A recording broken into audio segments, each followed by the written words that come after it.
Hello, everyone. Welcome along to the FM Playoffs. Path to the Playoffs, Week 2.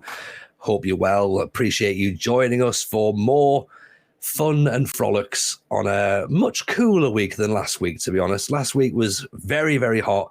This week, the weather's nicer. And we've got some brand new panelists. Shall we go and have a little look and introduce ourselves to them, shall we? Welcome. Look at these wonderful faces down here. People you've maybe seen before, people you maybe haven't seen before. These are going to be our panelists for this week's festivities. So first of all, everyone say hello to Stacey Summers. Summer, how are you? Good. Delighted to be here. Excited. Can't wait. Excellent. That's the spirit. We'll break that spirit by the end of tonight.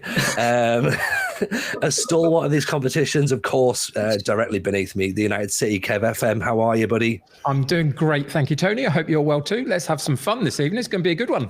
Absolutely. Can't wait. And of course, joining me in a sort of diagonal position beneath me, it is FM Llama. How are you, my man? Very strong. Diagonally beneath Tony Jameson is now going on my book sleeve. Hey, there's a t-shirt phrase for everyone. We start selling those as merch. I feel like I've peaked. Well, in a sense, Llama, I think we've all peaked right now. So tune in next week for a different show. So this is obviously the new panel. As I say, this is going to be for tonight's draft and, of course, for the competition on Thursday. I suppose if we have a little look at the format and just run you through it, because maybe you weren't here last week. It is slightly different from how we ran the FM playoffs before, where it was only a 1 week competition. We have already had, as I say, the Path to the Playoffs part 1 was last week. There's 8 competitors in the pool tonight. 4 will go through. Okay, 4 will go through. 4, of course, will then go out. The 2 4s from each playoffs 1 and playoffs 2 will meet in the final, alongside 3 other contestants who will be announced later. Not tonight, but later.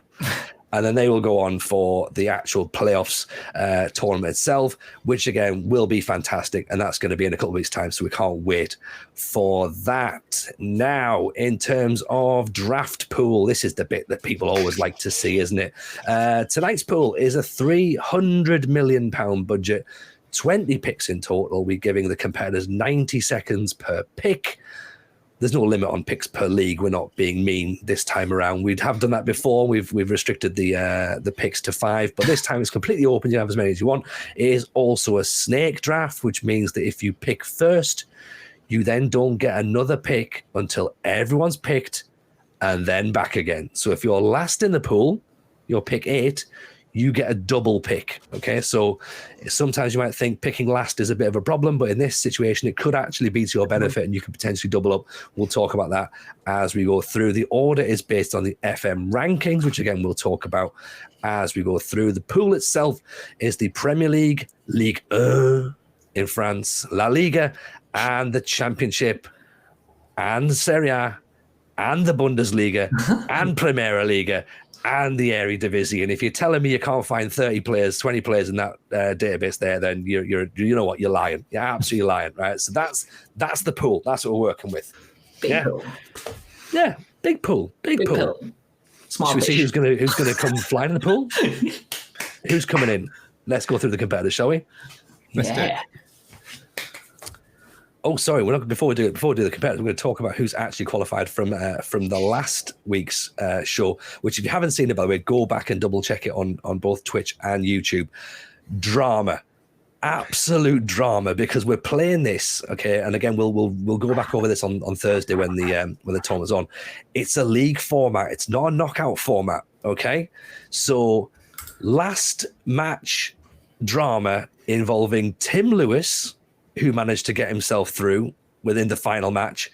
Dupe, who turned everything around. He was dead and buried at one point.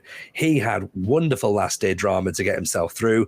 Murph FM was second, and Breezy ran away with it. He only lost 1 match in the entire competition. So they are the people who are already through. So these are obviously who our competitors are looking at, going quite fancy facing up against them next week. Yeah, easy. Yeah. Now, Kev, you obviously watched that last week. So Yep. from that, any sort of like people you'd be earmarking already? Well, I mean, let's sit on the fence early and say all of them have got a shout, but because I know people love it when I do that. But what I would say is that Breezy absolutely dominated from start to finish. It wasn't as if Murph didn't as well. He was very close to Breezy in the end, but Breezy from start to finish hardly put a foot wrong, looked really great. Can we make a case for the others? Of course we can. But for now, Breezy was number one. That's got to make him a favourite for next time out. That makes sense for me. So shall we have a little look and see who our competitors are for this week, shall we? Let's do it.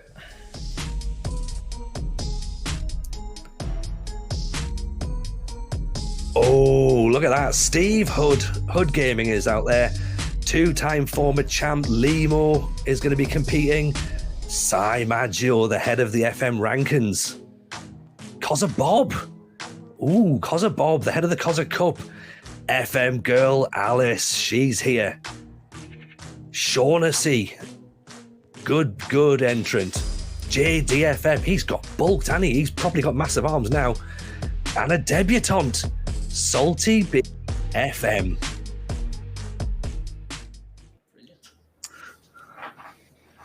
Now, there was only my voice you could hear at that point, and I gave everyone an introduction which I feel as though they deserved. Okay, so we'll have a quick little run back through. So just to recap, Steve Hood, Limo, Sai Maggio, Cozza Bob, FM Girl, Shaughnessy, JDFM, and Salty B. That's quite a field, isn't it? That's quite a field.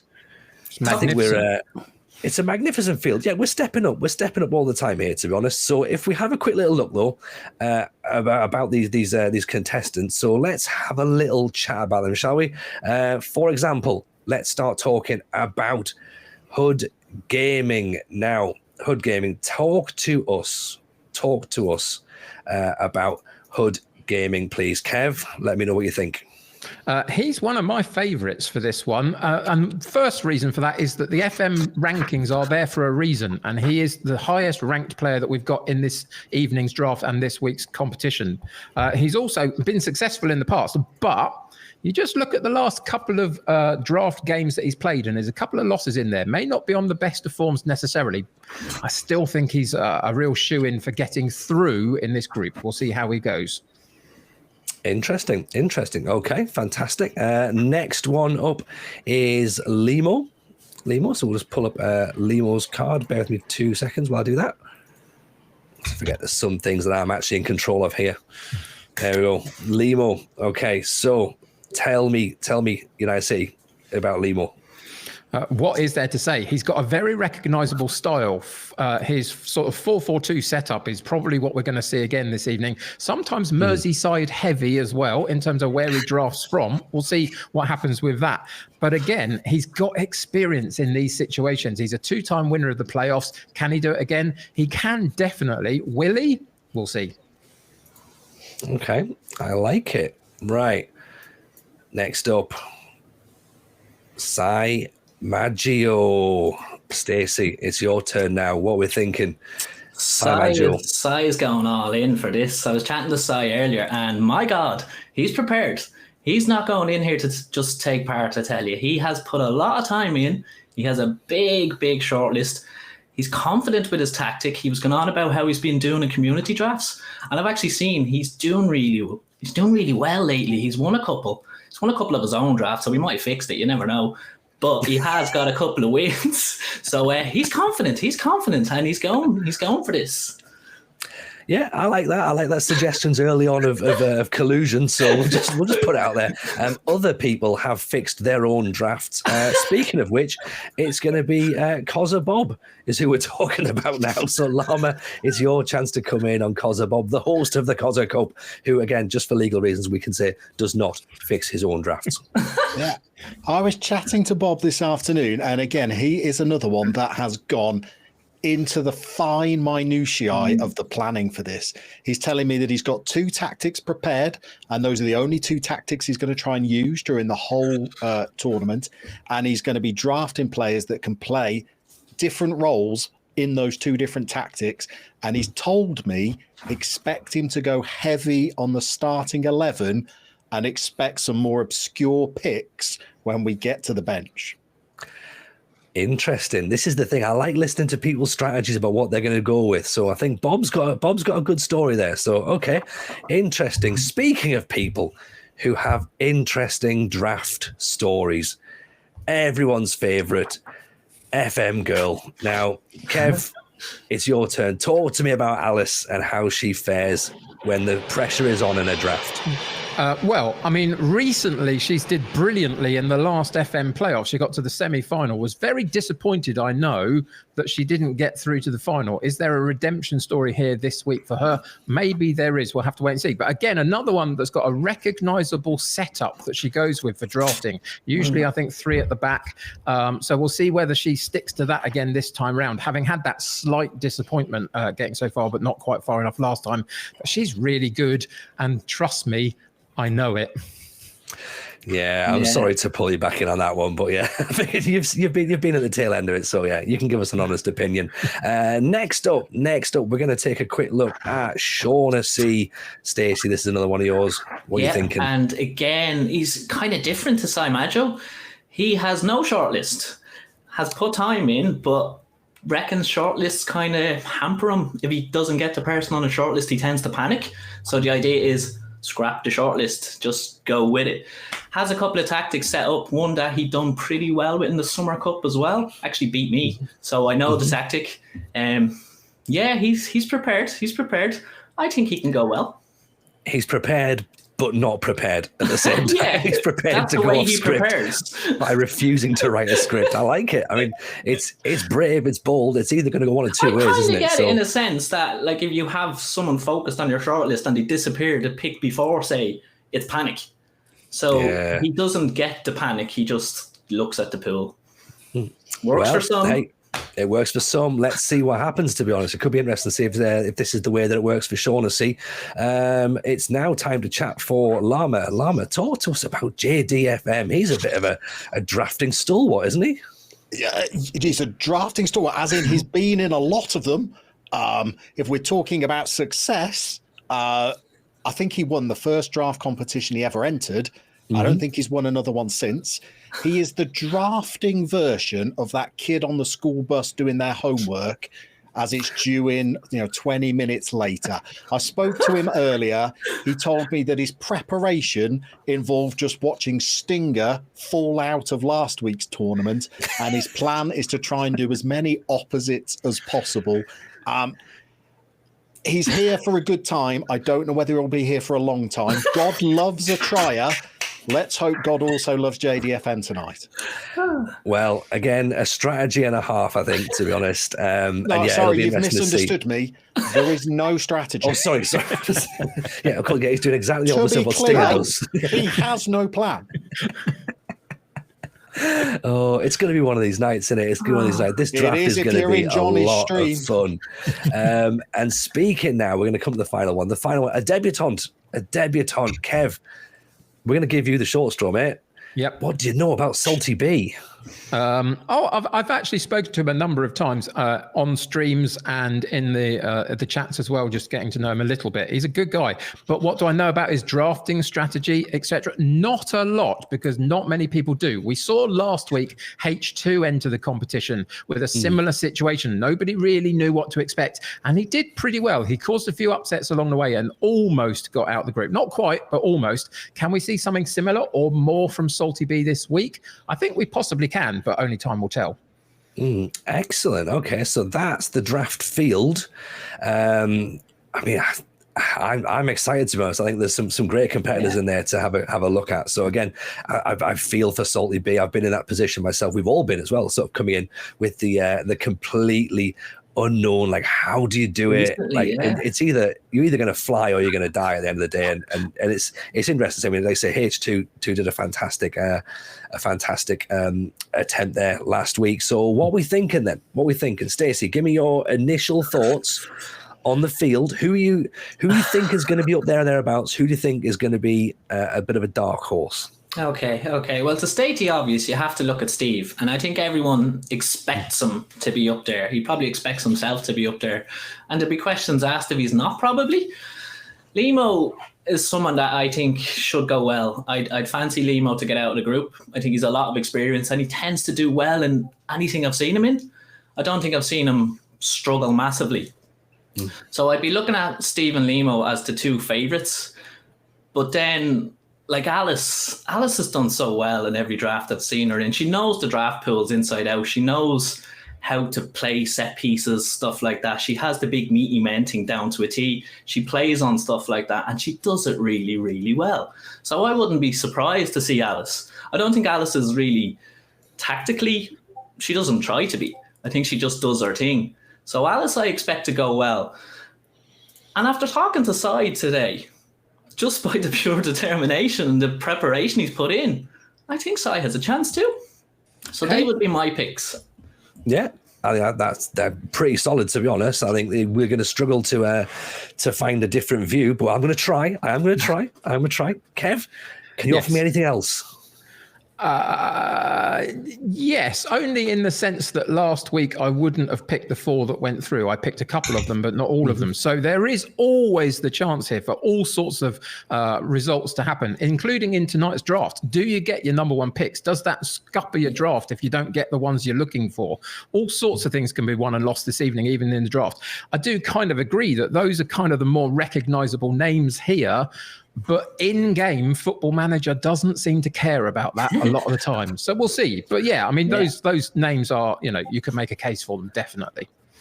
Of course. And Llama, anything for you that's different? Are you going to go rogue? Are you going to go JD style, Shaughnessy style, and predict people who aren't even on this board? Would I go rogue? Yes, I would. My heart says JDFM because Johnny is a big pal of mine. The head says the heart has no idea what it's talking about. But we're all going to be really surprised if Steve and Limo don't get through, I think, especially with 4 qualification spots. Yeah. We're going to be surprised. But after that, I think it's a really open race. You've got Salty B, who no one has a lot of experience either playing against or drafting against, so that's going to be interesting. And you've got lots of these contestants are perhaps not used to playing each other. Cozza Bob might not have played some of these people before, so it's going to be really interesting to see whether the newcomers can come in and upset things. Yeah. Yeah, that's a very, very good point, to be honest. Very, very good point. Again, it's balanced. It is balanced, isn't it? So I suppose now let's have a quick look at predictions then. See what we've got, shall we? This is the media predictions provided by our stats masters. Statline Andrew has predicted Sai Maggio, Limo, Hood Gaming, FM Girl, Shaughnessy, Cozza Bob, JDFM, and Salty B. Now, should say Andrew uses a very advanced algorithm to work this out. So this is based on statistical analysis and statistical data. So it'll be interesting to see how this works. Again, as you say, because FM doesn't necessarily take into account some of that. Statistically, this is what we're thinking. So Simaj, Limo, Hood Gaming, FM Girl, Shaughnessy, Cozza Bob, Poor JD, and Salty B will, of course, they're suggesting they finish bottom. Now, in the chat, feel free, of course, to suggest who you think will be going through, who you're looking forward to seeing, who you think is going to crash and burn. Of course, do feel free to jump in and offer us as much as you like. Speaking of things that we will now be looking at in terms of predictions, we're going for the player picks time. This is the bit that we all enjoy with draft pools, isn't it? Who would you say are the ones to watch? And of course, I've asked my panel for some suggestions, and they have done just that. These are the essential picks. So, as you can see, Tammy Abraham, Sule Berardi.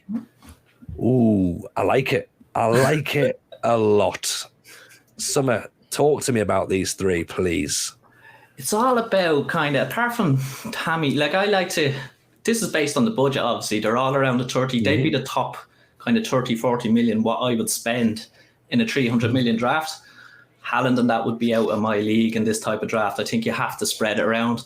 And I think you have to have people on your bench that can make an impact. I don't think about spending 280 million and having 20 million for a bench. I think you need at least one or two that you can throw on. So that's the idea here. Tammy probably being your biggest spend in the whole draft, and he's brilliant up top. He can play advanced forward, he can play false nine, he can do it all. He can win balls in the air, he's good with his feet. I think Tammy is brilliant in the game. Not as such a big in real life as I am in the game, but he's brilliant in the game. Still a goal scorer and centre half. In around that, what more could you want? He's big, he gets up, he wins header, and he's just so solid at the back. I think he's like a budget version of your Van Dijks and your De Ligts. He's the next kind of bracket down when you can't be spending that big money, and he's nearly guaranteed a goal. He's guaranteed a goal. If you stick him up for corners, he'll get you goals.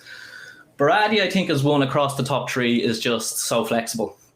You can put him up top. He can play up front on his own, or he can play as an inside forward on either side. He can go across the whole diamond tree, and it gives you so many options. Again, in a draft like this, what I'd like to do is I like to be able to rotate nearly everybody, especially that top three. If it's not working out, try and change it. Berardi's brilliant for that. You can put him anywhere, and he will do a job and scores goals. So those would be my picks.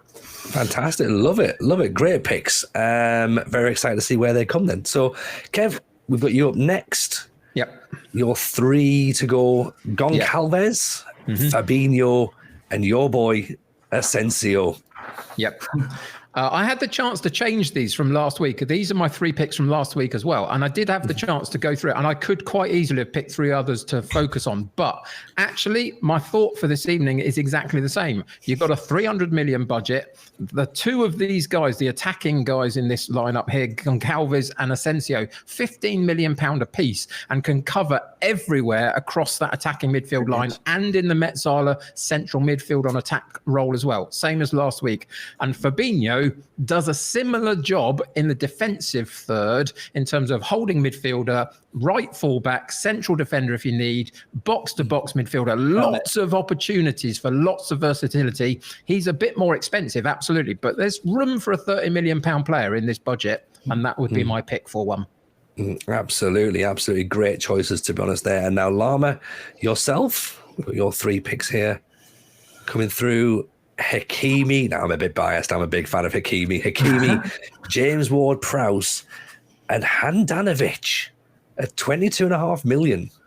Yes, yeah. So there is rationale. Give me a chance. So, no. I'm Handanovic. I wasn't expecting to see a goalkeeper up here. Not Handanovic anyway. But talk to me about it, because I'm in for it. Well, sorry. So we'll go in reverse order then. Handanovic. It seems to me that a lot of these draft tournaments are all about going big on strikers early. And everybody wants a goal scorer. So many people are going to be playing three up front. And they're going to be spending a lot of their budget on three pacey hitmen up front. It would make sense to me that you don't want a complete clogger in goal when you're up against the likes of Haaland, Vlahovic, whoever it might be. And Handanovic is not the most expensive keeper out there, but he is strong, agility, reflexes, command of area, organising the defence. I would draft him. I would go James Ward-Prowse, because we know in drafts how integral set pieces are. Penalties are given away on a minute-by-minute basis in most drafts. He will convert them, free kicks, corners. And Hakimi, the dreamy, is pace. And so many people I'm expecting to play narrow formations. You need those fullbacks that can deliver and perform like wingers. Trent Alexander-Arnold is one to look out for in the draft, obviously. But Hakimi, again, is just a rampaging fullback. Yeah, as I say, Hakimi's a guy I use a lot. I like a pacey fullback, a pacey wingback. Hakimi, Reece James is in there, and of course Trent as well. We know Ward-Prowse, free kicks for days. So these are obviously our essential picks. But what about the budget? What's the budget picks looking like? So some interesting ones. I think it's nice to see some slightly different names on the budget picks. We've got Gallen from Stacey, Anthony Martial from the United City, And Tyrese Campbell from Llama. Llama, I'm coming to you first on this one. Talk to me about Tyrese Campbell. There's a left field, right? And then there's a different field where you've come from. Well, so I spend a lot of my time in that field, in my defense. But when they said you want a budget pick, I thought you meant a genuine budget pick. The championship is in this draft, and I don't think any of us are really expecting many of the drafters to delve into those championship players much. But if you're getting towards your 16th, 17th pick, the budget has really been sapped. Tyrese Campbell is a marksman, maybe not a starter, but if you're playing 3 up front, you're going to need potentially at least 2 backups there. He could be a very cheap, very quick, well-composed finisher, could come on for the final 15 minutes, could seal your qualification. I like the thinking. This is what I like about the bargain picks, is when people do go completely left field. They go, actually, I know someone who's going to work here. Kev, talking about Anthony Martial, particularly with his new value. This, of course, makes him an absolute bargain pick now, right? It really does. I mean, what Llama was saying there about Campbell being a great pick for the bench to have backup to rotate in your squad. Martial starts in a lot of these squads for £5 million. He's got the opportunity, the ability to start. He's got pace. He's got composure in front of goal. And at that price point, there is nobody that's quite like that in this draft pool, I don't think. Yeah, great pick. And like I say, at £5 million, he's got to be on people's radars, surely. And Stacey, talk to us about Gallen then. 4.3 million. Celta Vigo, what's he bringing to the table? Oh, everything, Tony, everything. He's like, you see so many people in these drafts, the Alex Tellez effect. Everyone goes after Alex Tellez because he's such a quality left back for such, I think he's the same price as this guy. He's another left back, similar pace, better dribbling, can do everything Tellez can do. But you don't see him being picked as much as Tellez, but he practically is Tellez. Just loads of fullbacks, in my opinion, in this pool around that value that... I think I seen it last week, actually. Someone drafted Tellez and then a few picks later went out and drafted Cresswell and kind of totally defeated the purpose of picking a 4.3 million player because they just put 15 million on their bench. The whole idea of someone like Gallen is free up money for your first 11. You've only got 300 million. So if you're going to draft him and Tellez would be 2 brilliant left backs, in my opinion. Your left back is sorted and you've spent, 8.6 million. So just pure value. Excellent, lovely. Okay, and we're getting close to drafting at the minute. We've got a 2-minute warning going on my head here. So 2 minutes, folks. It's Fraud FC. It's the Paris Saint-Germain sandwich, or the Paris Saint-Germain-gich, as I might start calling it. Neymar, Locatelli, and Mbappe. Stacey, talk to me about Neymar. It's Neymar. That's it. It's Neymar. Do I need to say anything else? No, not really. Next. Next is Kev Locatelli. £34 million worth of Locatelli. And it's 34 million that's part of the issue here for me. We talked about having room for a 35 million pound player in your starting lineup, but they've got to perform. And this guy has got everything in terms of attributes to be able to perform. And he kind of just doesn't for me in drafts. I've seen him do some stuff in Let's Plays, but not necessarily in drafts. So for me, that puts him in the bin. Fantastic. And Mr. Mbappe. Llama. He's the Slim Shady of drafting. Will the real Kylian please stand up? Please stand up. Because there's 2 of him. You either draft the one that bangs in the goals or the one that couldn't hit a pig's backside with a banjo from 3 paces. So he's a big price tag for a player who I've seen repeatedly in draft tournaments shoot waywardly. Too many occasions for me to invest money in him. Yeah, okay. I think, you know what, there's not a lot to disagree with about that one, unfortunately. So the picks, the predictions, the players are all set. We're getting ready to draft. Woo. Let's have a look, shall we? And it's Salty B on the clock, first of all. Let's see who he's going to go with. I think we can probably presume that he's going to go Haaland, I would say, with pick number 1. It's do we think, is there anything else that you would go with? Who else would you be thinking?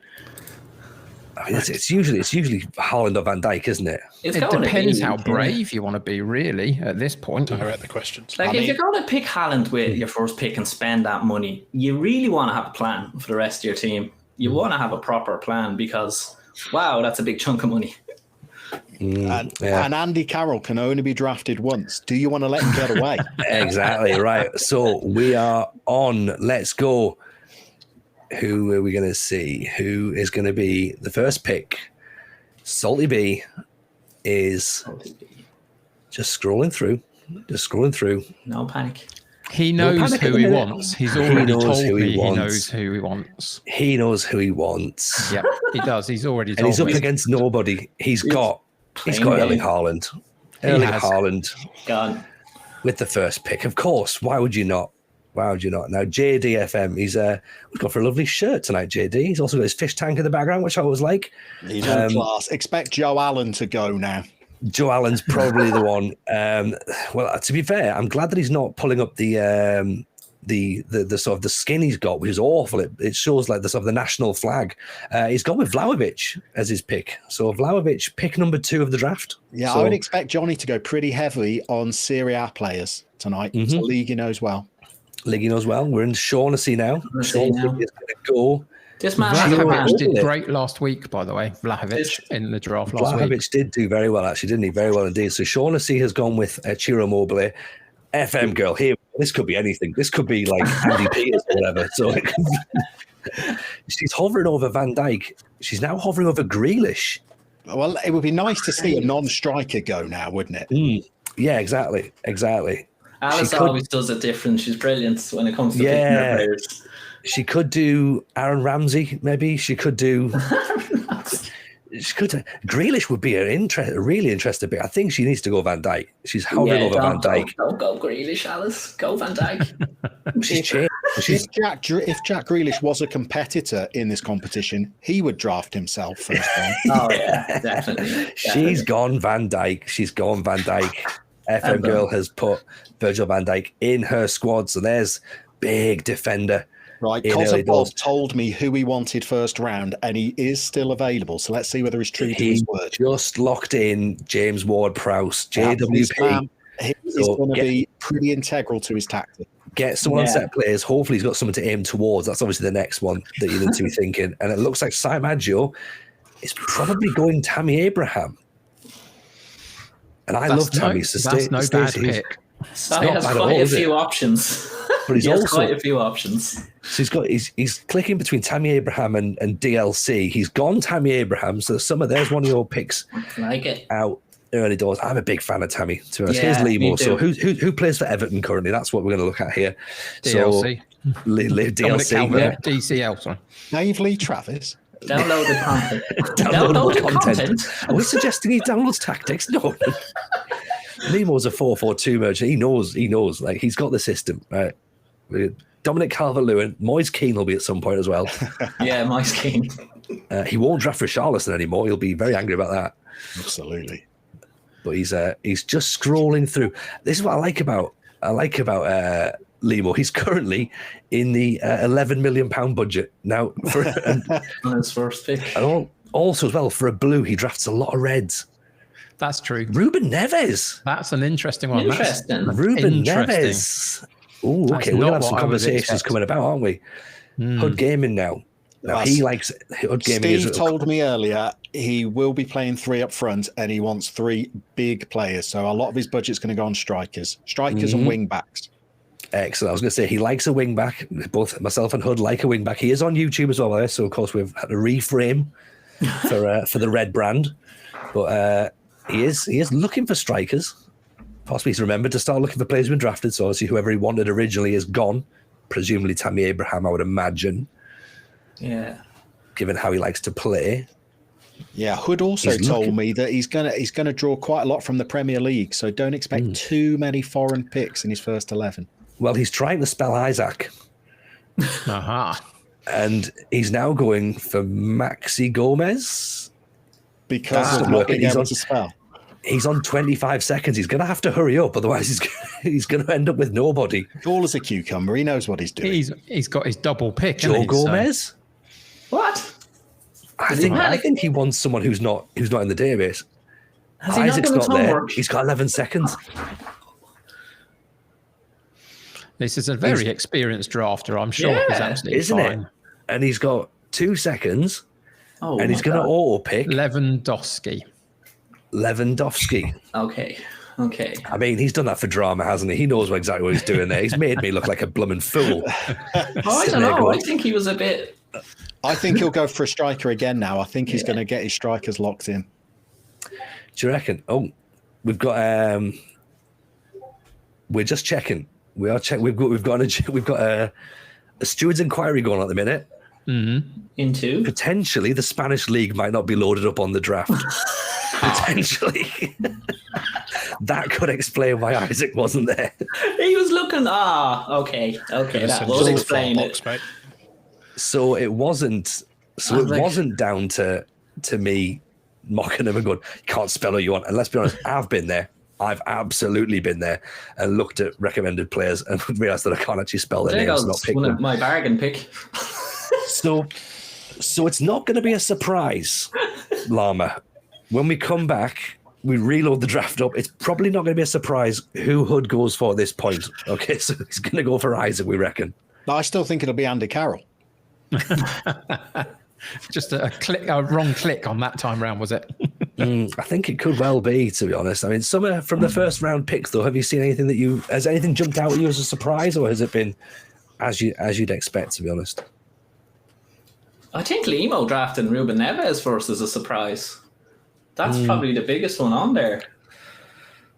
Yeah, I think to get him in the first round, you could clearly get Ruben Neves in round 2, 3, probably even a little bit later on. But yeah, it's an interesting move, I think. I think everyone else on there, you kind of expect them to be first round picks. Yeah. There's nothing else that's massively sort of like surprising, is there? To be honest, No. Kev, anything that you're looking at there? Are you sort of thinking this is going as expected? To be honest. I don't know about that. I mean, not that he's not a good player, but I mean, there's a conversation around Immobile as to how successful in drafts he actually is.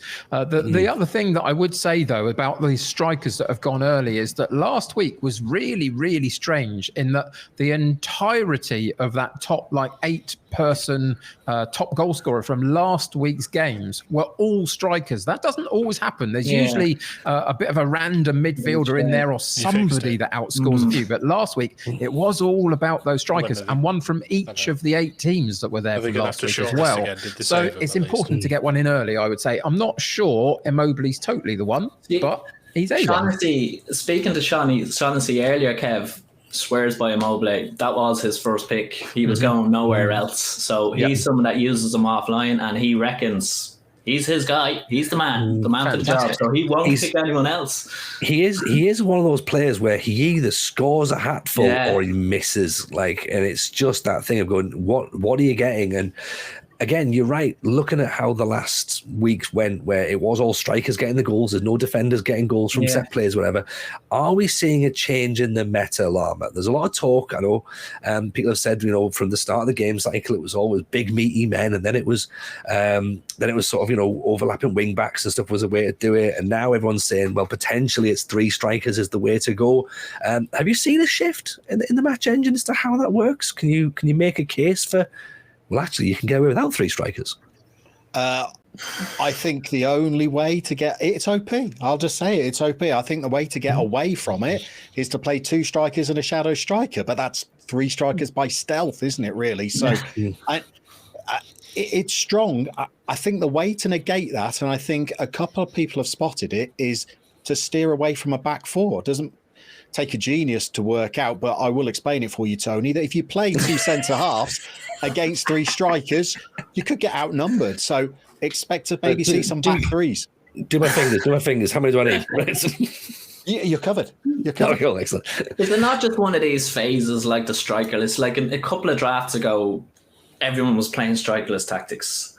Now everyone seems to be going 3 up top. I think unless it wins a couple, it'll fade away as well. I don't struggle against the 3 up top. I like seeing it coming. There's other tactics that I'd look at more and go, not this, than the 3 up top. I think it's easy enough to deal with. Like you said, there's DMs that can go defend. You can drag your fullbacks back, put them on defend, and you can cover the 3. There's other mad tactics that you're like, I don't know how to cover this. But that's the thing. I think you're right there saying a few drafts ago or a few months ago, like asymmetric was running the shop. Like everyone was going, all right, asymmetric's the way, and it's like we need to sort of work on how that works, you know. And at the minute, obviously, we're now thinking, right, okay, is it 3 up top? Well, you know, we'll go 5 at the back, for example. I think a lot of people are saying, as Lam was saying there, that potentially, you know, using like a diamond or something is a good counter for that system. I mean, yes, you might not have 5 defenders, but you could have 4 and a deep line DM. Yeah. So maybe that's the way to go. If everyone's going wide with 3, you go narrow with a diamond. That's potentially a way around it.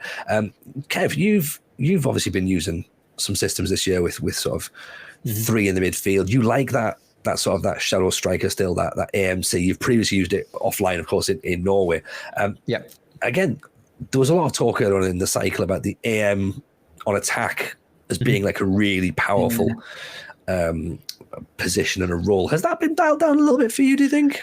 Yeah, it definitely has. There was a moment of an update for the game itself a few months ago where my 4-3-1-2 that I was using to win a couple of tournaments earlier in this cycle didn't quite have the same impact. And so people then rejig. And what you come up with are things like the 3 strikers. But there is also the central midfielder on attack has come to the fore in the last couple of months. If you've got one of those in your midfield, just making those deep runs quite late on to get in the box at the right time, they could be really, really useful as well. So there's lots of ways to play this. You can always say that there are always going to be a slightly unbalanced set of tactics that you can discover, and some people can exploit it. But there is no perfect tactic. There's always going to be there's always going to be a way to find a way to get over some of these hurdles of 3 up tops, etc. But yeah, the Shadow Striker used to be an absolute game changer, is now very, very good. More than that, maybe not. Yeah, well, maybe in a flat midfield 3, 2 CMs on attack with a deep line playmaker in the middle, just 2 on-rushing players. Yep. Maybe with a half-back in between, behind them there. So exactly. 2 up front.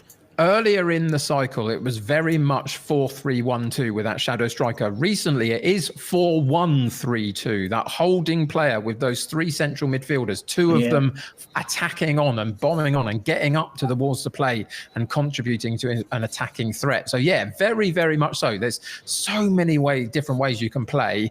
But there are definitely 1 or 2, like the 4-1-3-2, like the 3 up top, that just give you some slight advantages here and there, I think. Yeah, runs from deep in PvP, they're really dangerous, aren't they, Kevin? They really are, because the match engine, I think one of my absolute pet peeves for FM22 for myself is that defenders do not follow the runs. They just don't. They don't follow runs.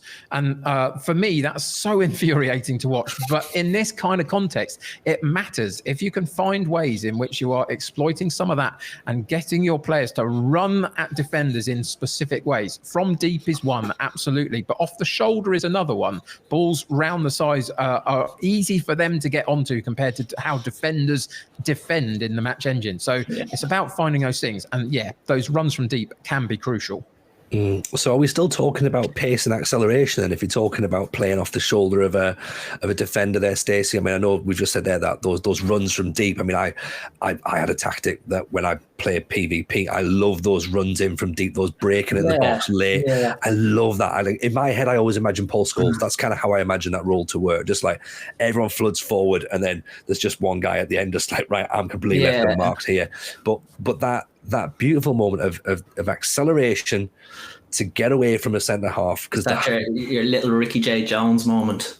Yeah, you know, you've got the Ricky J. love as well. Yeah, you know how he can do it. Half a yard, he's gone, and then he blooms it over the bar. Doesn't matter if he's playing a high line, you're playing a standard line, you're playing a low line. Like if you get that defender right in there, and that was the thing that I've noticed in the match engine update is spotting defenders jumping for headers and missing them.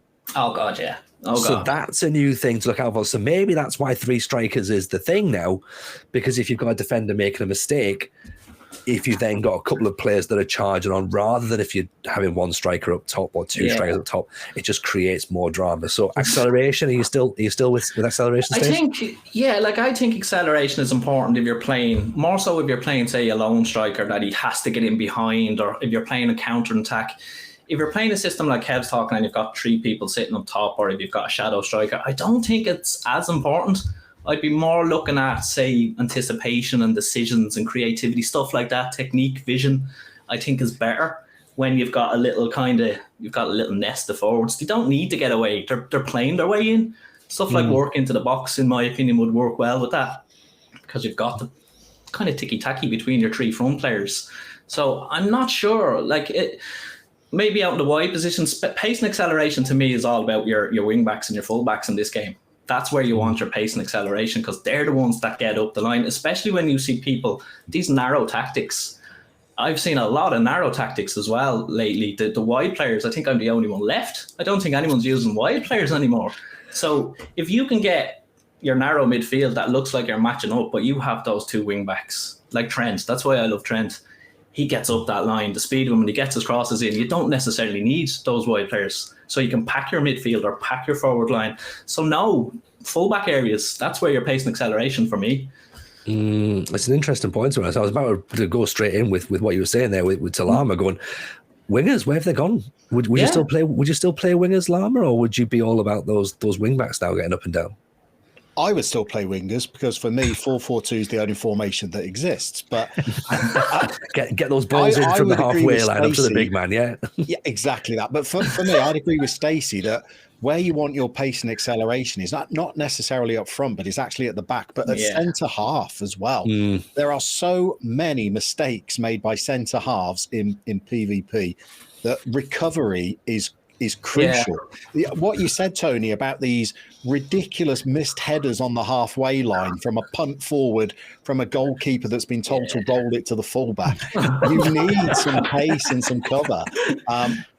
It's literally like Gareth Southgate would make a fabulous drafter, I think, because he would use Kyle Walker as a centre-back to cover all of the mistakes that his other centre halves make, which for England are made on a minute-by-minute basis. I would say those pacey central defenders are worth that little extra in the draft. Yeah. Well, we are back. Appreciate our team. Good chat. We'll obviously have a little bit more as we go through. We will hopefully. We're going to presume that everyone's going to have the same picks. Do you know what I'm hoping, Tony? Because I have a penchant for the macabre. I want to see some skullduggery now. I want to see Salty B come out and draft Alexander Isak first. You're not going to do that. Oh, he's balled it. He's gone for Haaland. We want the dark arts, though, don't we? That's what we're here for. I think you're right. I think it would be a much better way of doing it, wouldn't it? JD's had a haircut during the got the dark arts in his locker. He's forgot who he's drafted. That's the problem. I mean, we've had a 20-minute break there, so Johnny is another 2 glasses in.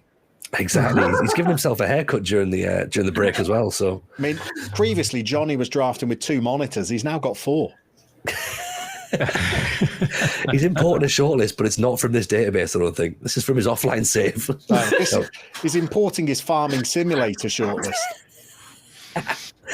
I saw there was one game I saw on the Steam advertised this week, which was PC Builder.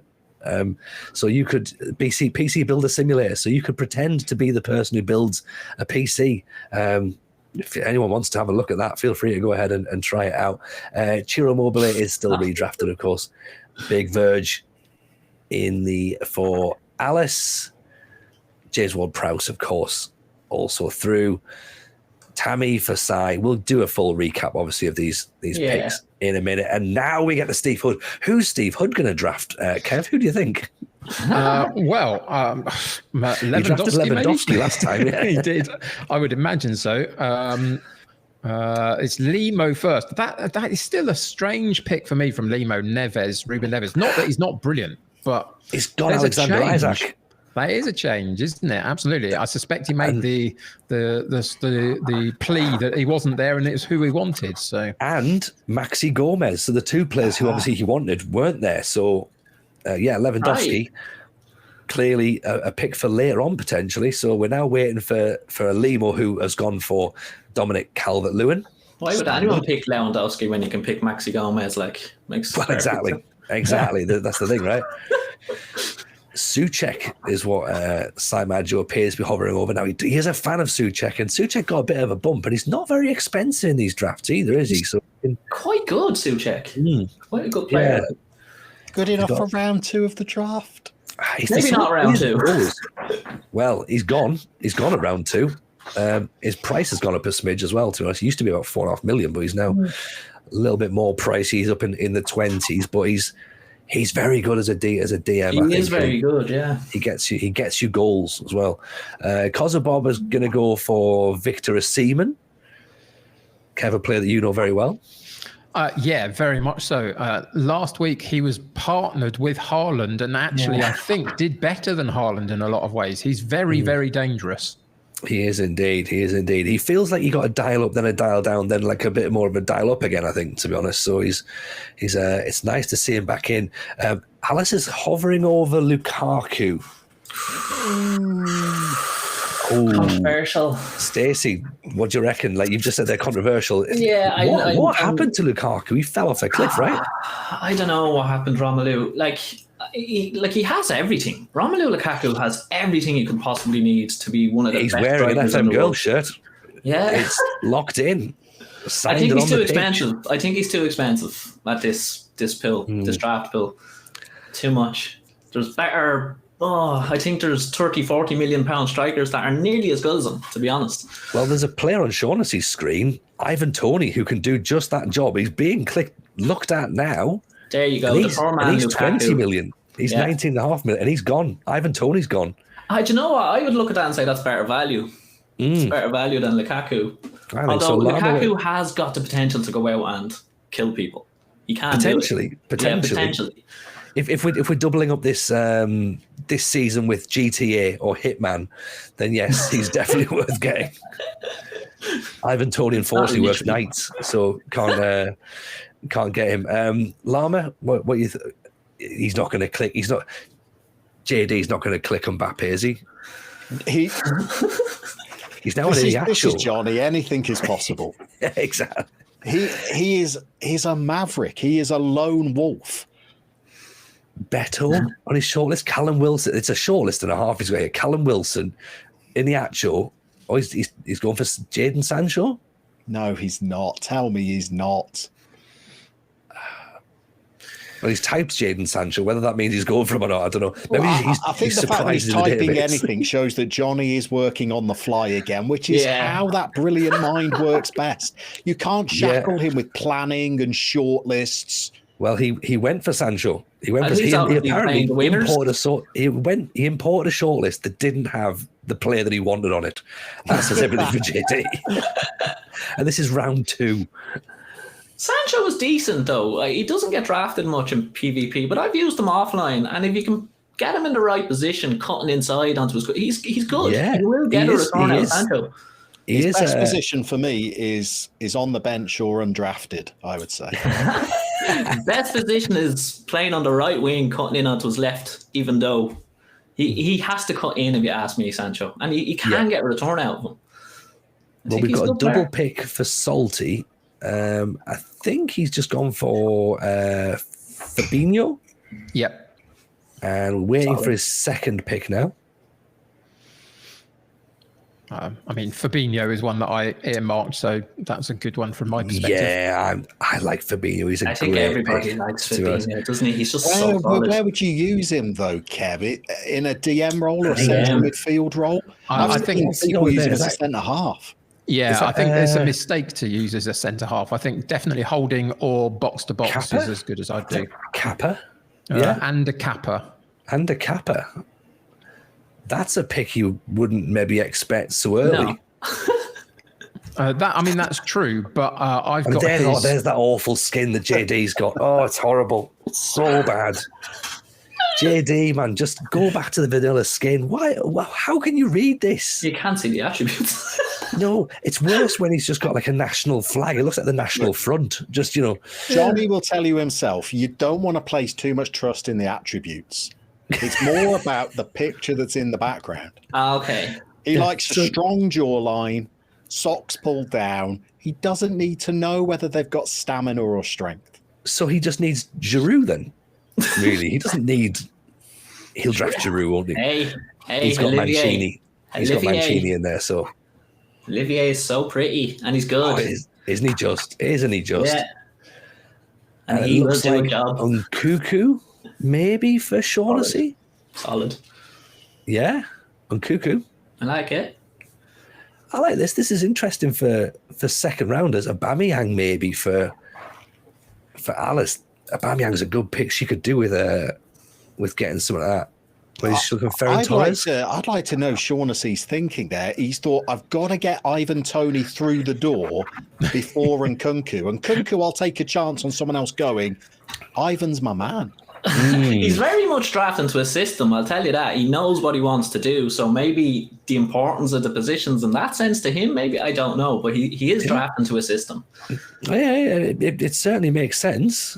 It certainly makes sense. I think Alice is a bit unsure. Is she going to click?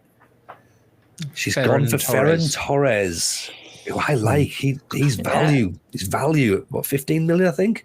Yep. Raul Jimenez potentially for Koza Bob. 34 million pounds, Kev. Raul Jimenez.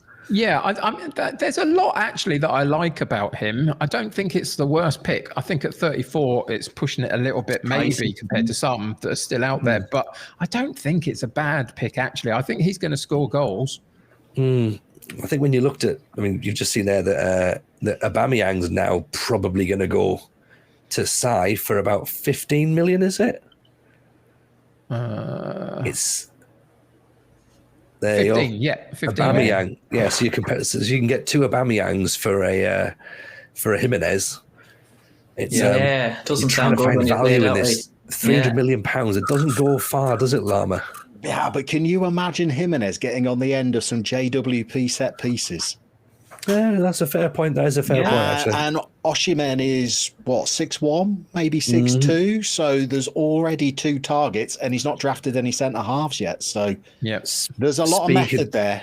Speaking of targets, Limo is trying to type Andrei Soloth. That is a beauty. That's just a sight I love to see. It's the perfect partner for Dominic Calvert-Lewin. Yeah. Just you talk about big meaty men. There's the trick. Plays with back to goal. Yeah. Go on, Limo, press the button. Don't. Oh, he's got on a shortlist. Oh, it's the only strike force that will play 1-2s airily. He loves it. He loves it. Pau Torres, Limo, doesn't he? When he goes centre halves, he picks Pau Torres. Pau Torres, he likes. He likes De Vrij. He's used to go to De Vrij. Is he going to go Zuma or Pau? No, he's gone Pau Torres. You're right, Stacey. He's gone Pau Torres. Is Pau Torres left-footed? I think he is. I think he is. Pretty good. I think he's a solid pick. Yeah, he is. I agree. When you want that left, if you do that, and I do that when I draft, my left foot, my left-sided centre half has to be left-footed. Now I know people say it's not a big deal, but I like that. I go for Gabriel and people like that just because they're left-footed and then a right-footer. So Hood has just gone for Rodrigo De Paul and my man Reece James. That's a very good double pick. So we're getting into the right back picking now. Reece James as being his first choice right back. If he was still available when he was looking for fullbacks, that's who he said he was going to go for. It's funny, isn't it? Nobody's really gone for any of them. And Gvardiol. Kunde went to Limo, and Gvardiol has gone to Sai. Now I like Gvardiol as a pick. I think he's a very, very good pick. Again, cheap, like 800 grand. Yep. Lots of pace. Lots of pace on the back. Yeah. So again, Sai's definitely drafting with a plan. He's not throwing all of his money out early doors. Koza Bob, however, is scratching that beautiful beard of his. So Koza Bob told me he's actually got a short list of 5 for every position in his tactic. So if the player he wants has already been drafted, he's just going to the next one down. So he knows who he wants. Yeah. What he might just be umming and ahhing over is which position he wants to prioritise. Well, he's just picked Kai Havertz. So that'll be interesting to see whereabouts he is on that list. Well, maybe he slipped when he was on his shortlist. Possibly. Alice has got Dominic Zabalai. Zoboszlai? Is that how you pronounce it? The Hungarian? Zoboszlai, I say. But Zoboszlai. Sure. She's got that the lad from Leipzig. She's got him showing up, which I like as a pick. I like as a pick, but another good set piece taker as well. Inverted winger. She doesn't tend to play with wingers unless she's going to use the new meta with the inverted wing back and playing a winger at wing back. Switch to the way around. That works. I've quite never nicely seen Alice change her formation. She's gone with Zoboszlai, so he's in. I think he can play centrally as well at a push. He can, yeah. And he for can play 4.75, it's a bargain. He's a great pick. He's versatile, isn't he? So you can absolutely get something with that. So Shaughnessy now is looking at defenders. I like the way his squad is shaping at the moment. Ivan Toney, maybe Alex not my choice, but well, there's the system. Get the ball out wide and cross it into Ivan Toney, isn't it? So Alex Telles is in again. A cheap pick, you know. You don't want to get the crosses into Immobile. No, well, you can play. He'll obviously get the knockdowns, right? That's it. Telles is a solid pick. You know what you're going to get with Telles, and he's a bargain. Yeah, Badashili's the player that JD's got up on his stream now. Well, we presume so. It was a picture of a footballer. Here's another one here. Mukwele. This is a terrible skin. He's gone for Mukwele, which is again, I like it. I like it as a pick, but I hate the skin, so I'm going to mark it down. As simple as that. Right. Having spent a lot of time in Johnny's streams, he hates that skin as well. I just don't think he knows how to remove it. No, I think it's there, and that's what's going to happen there. Okay. Anthony Martial has gone to Salty B. He is, of course, on the double pick. Yeah. So it's going to be interesting to see what he does next. I think after we've gone through this round, we'll probably do a bit of a recap and go through some of the squads just to let people know where we are. He's looking. I know what's coming next. Well, you do. And you're going to be very, very excited about this because it looks like it's your man, Marco Asensio, coming in. Salty B is getting a good squad. Yep, I really like it. As far as he's doing a great job. You can already see his starting 11. He's not like, there's no one you sort of go, oh, he's a backup. Like, liking the look of this. Yeah, very much so. And good amount of money spent on Haaland, obviously. But other than that, not bad. A couple of them. Yeah, a couple of them. Like I'm looking at Limo's going, that looks strong too. And so does Sai Majos. Yeah, Limo always drafts strong. JD's not been watching because Rodrigo de Paul's already been drafted by Hood Gaming. So he's panicking now because he unless he's trying to draft Logan Paul, the YouTuber who's now become a boxer. Or is he looking at SMS now? He's gone for a Bede Pele. Is that interesting? Gallen. Xavi Gallen. Oh, there you go. As he takes a swig of what presumably is his gin and juice, or pick him. You're willing him. Yeah, I think he's going to go for him. He has. Yeah. Locked in. Sent off. Now, Shaughnessy, there's a name on this list that I like. I like Tomori. You're talking about fast defenders. There's a guy who's got acceleration for days. There's the guy that will jump under the header time and time again in draft mode. But he's fast though, so he can cover for the fella who misses. So you play him as the cover from rather personal experience. Yeah, I was once in one of Stinger's streams. He's gone for Tomori. He said, "Lama, suggest me a defender." I said, "Tomori will not let you down." Tomori personally eliminated Stinger from that tournament. I like him as the cover as well, so he can obviously got that pace. So if someone does miss the header, then he's there to mop up. Unless it's him that misses the header. Unless it's him, yeah. But then he's quick enough to try and potentially cover up. Alice has got Castrovilli on her shortlist at this point. I say that she's got Castrovilli on her screen. I don't know whether she's on his shortlist, but he is there. 4.8 million. This seems like too much of a sensible pick for Alice at this point of the draft. Yeah, Alice normally blows all her money. Yeah, but I guess Lukaku cost quite a lot, and so Van does Dijk Van as Dijk. well. So yeah, she did, I suppose. That's half her budget right there. 140 million she's got left. Wow. She has gone Castrovilli. Cosa Bob has what looks like about 150 or something, 160 million. Looking at Sandro Tonali. Looking at Benassia. Interesting. I would expect Bob to start looking for some wide players pretty soon. Maybe he's thinking of Havertz as a wide player, but potentially, yeah. He's got Llorente up on screen now, who I like. Llorente plays everywhere. He does, absolutely. Anguissa. As I said, Bob's got these two tactics, and he wants his starting 11 to be able to be the same starters in both tactics. But just different roles, yeah. Exactly. And I've seen his tactic, and they are quite different to each other. But I guess someone like Llorente would absolutely cover you for that. He can play pretty much every position. Yes, yeah, definitely.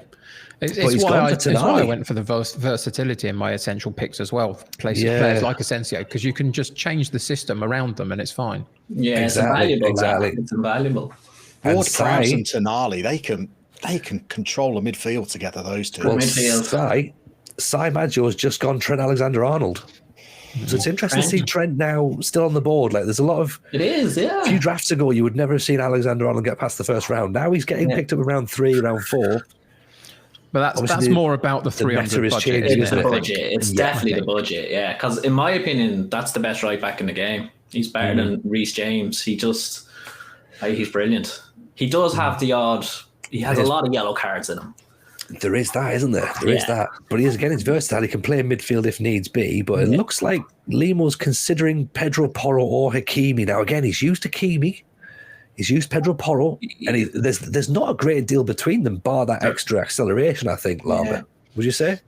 Well, yeah, absolutely. And does Hakimi just have slightly better off the ball as well, which is crucial for fullbacks? Potentially. So Limo went with Porro. So... So that was the decision he went with. Hood Gaiman is thinking Zagadou. Again, 4.5 million. He's a good budget pick, Zagadou. Left-footed centre-half, ball-playing defender. He has a tad slow acceleration for me, I reckon, but he is in. He's a good option, though, because he's pretty decent at sort of heading and jumping and marking, but... As I say, I do like an extra bit of pace in my defence. But if he goes for Lacroix, that's where the pace comes, right? Because he is quick as. And Steve's throwing in some curveballs as well, because he told me he was going to be pretty heavily leaning towards Premier League players. He's got Reece James. Lacroix is in. I like Lacroix. He's strapped as one. He's a good pick. Yeah, I think Steve might have been lying to you. Yeah. Because he's not. But he was so nice in his messages. He was totally bullshitting you. Moukoko has gone to Limo. Which it's an interesting one. I don't think he's as good at the start of the game. Obviously, he develops into an absolute beast, but he still does a really good job. And at this budget, again, it's not a bad pick at all. Yeah, yeah, of course. And then Sai Maggio has just gone for a player that I like, who's just gone in real life, Scamacca. Big, meaty man up top. And again, not massively expensive. Does that start to scream front 3 at you, or is Aubameyang going to be a wide player there? I think front 3, I think so as well. Tammy, Oba and Scamacca.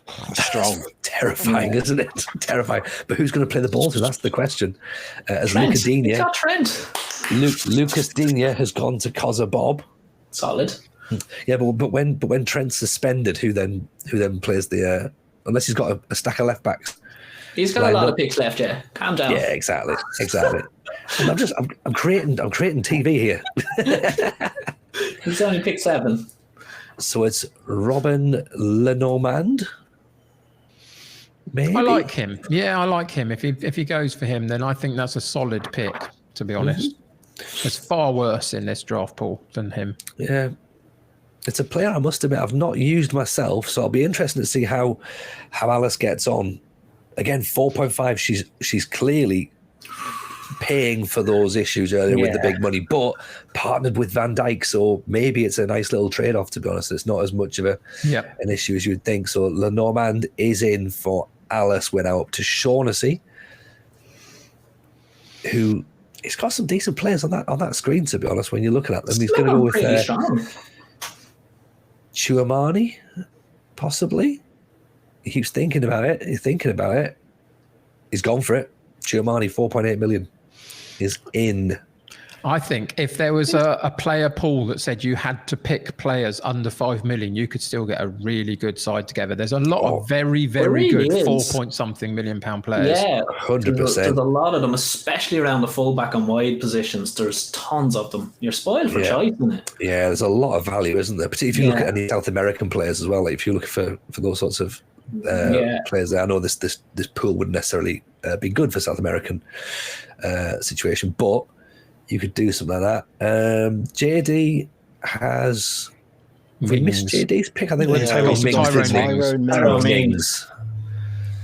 Ah, well, there's always the next tournament. There's always the next one. Look, that was his 7th pick, so he's got about 13 to make up for it, right? Yeah, he has. But then Salty B is about to get Araujo, potentially. And he's still got a lot of money left as well. Salty for the debutants, putting a nice squad together here. Yeah, considering he spent 8/10 of his budget on Haaland, he's done pretty well since, I think. He's got everyone else in on loan, which is brilliant. It's a great tactic.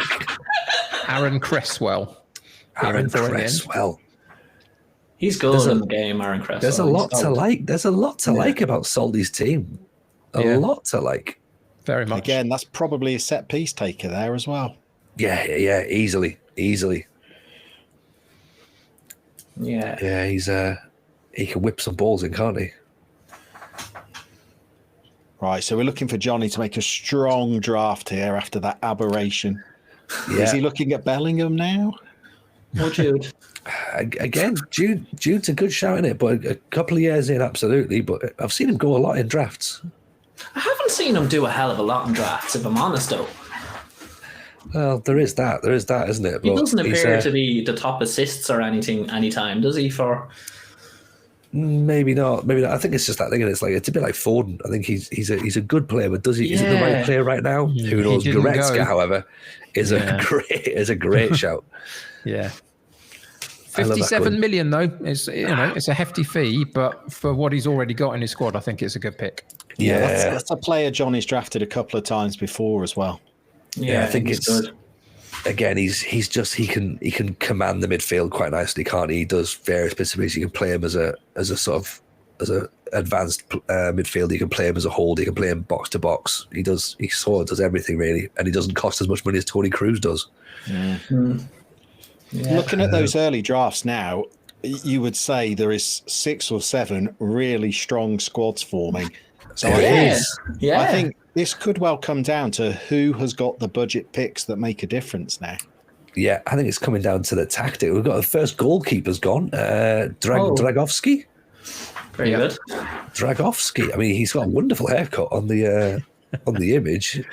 I quite liked it. It looked like he'd been also like a couple of little ringlets at the bottom, which was quite smart. So Alice is now thinking. Does anyone know much about Dragovski? No, I'm staying quiet.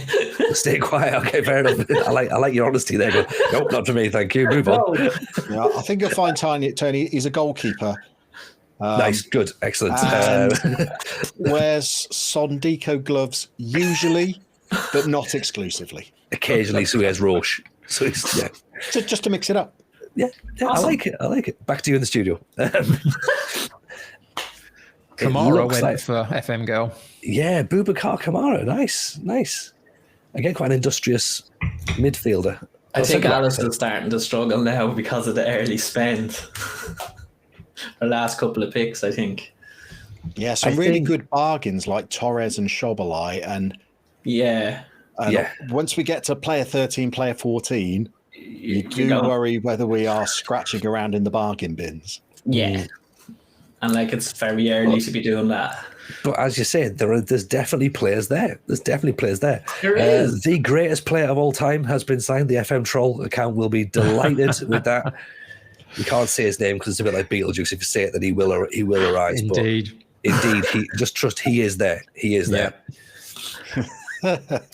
In terms of draft strategy, though, we saw last week a lot of people go early on some big players. There were a couple that held back and picked up a couple of big players late on. Yeah. There's also a suggestion from a couple of the competitors since then, I think, that they would go for a much stronger first 11 than they actually went for last week if they did it again, rather than try and spread it across the squad. I've seen that a couple of times from a couple of them. So, yeah, that first 11 is really important.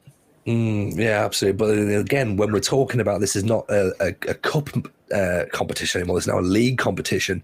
Squad depth is going to play a part now. That's the thing. It's not like previously when you can just go get that 11 in and you're done.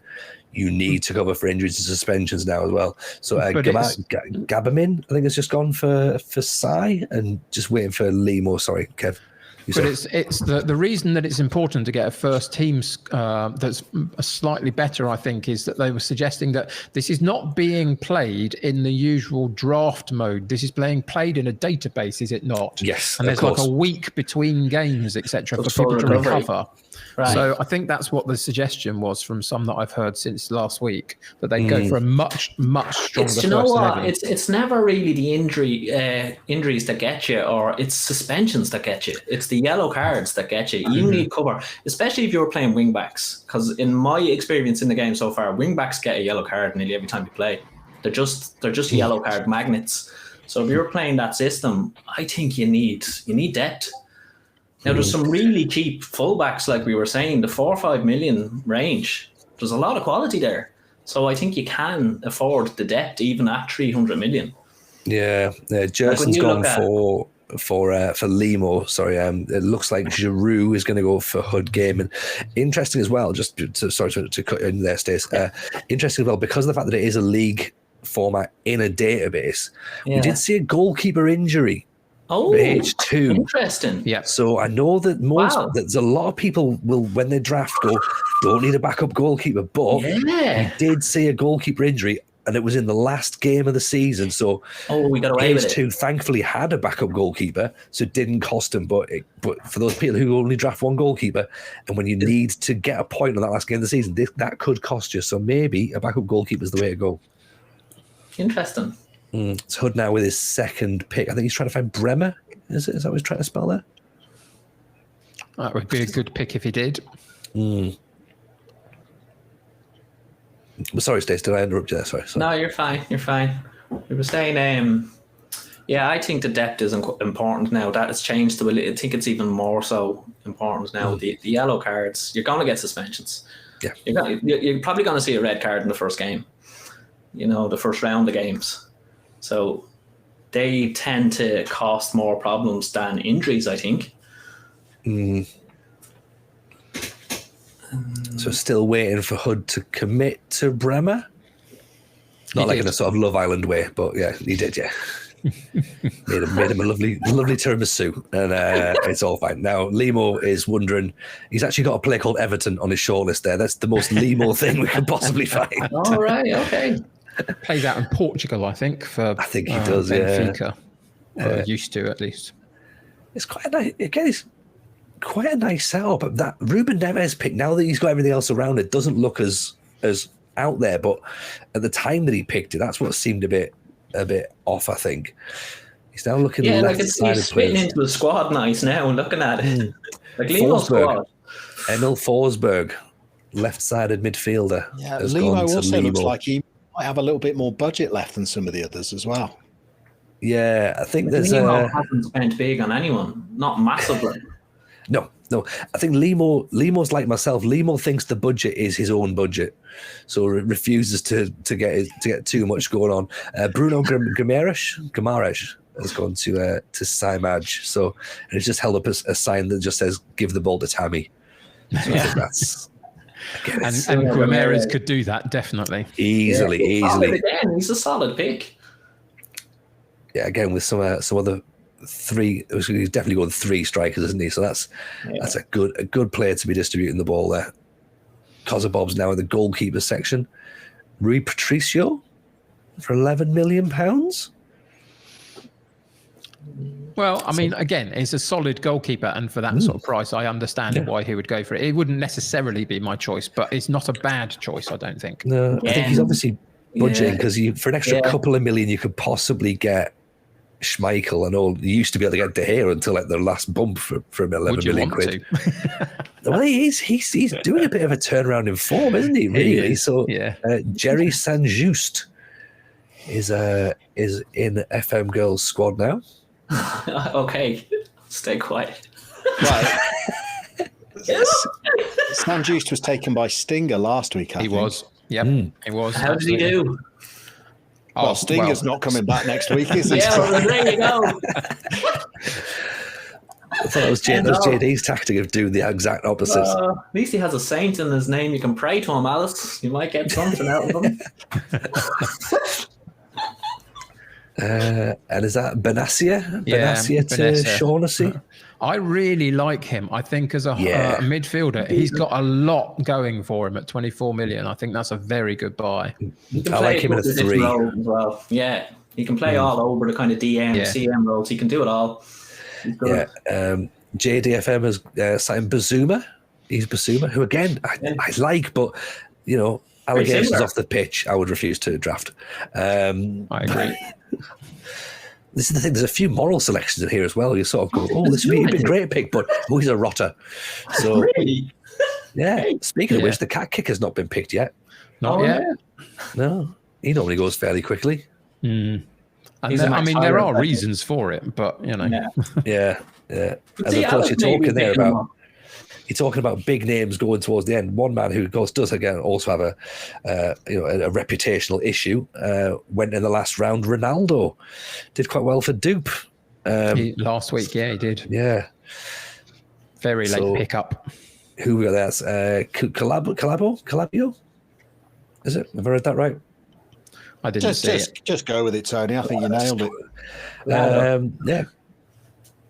And Thomas Delaney. I like Thomas Delaney as a pick from Salty. I like, you know what? For a guy who's making his debut, I think Salty's making waves right here. I think he's showing he means business. I agree. Very, very good, solid defensive player, Delaney in midfield, definitely. Yeah. That's a very solid draft. It doesn't look like a debut draft. Like, he's drafted really well. It doesn't look like a team out draft, that's for certain. And, that's a knowledgeable pick. I mean, this is interesting from JD because he's already got Mings and he's now looked there at Konza. And if I had the choice, I would have drafted Konza myself personally rather than Mings.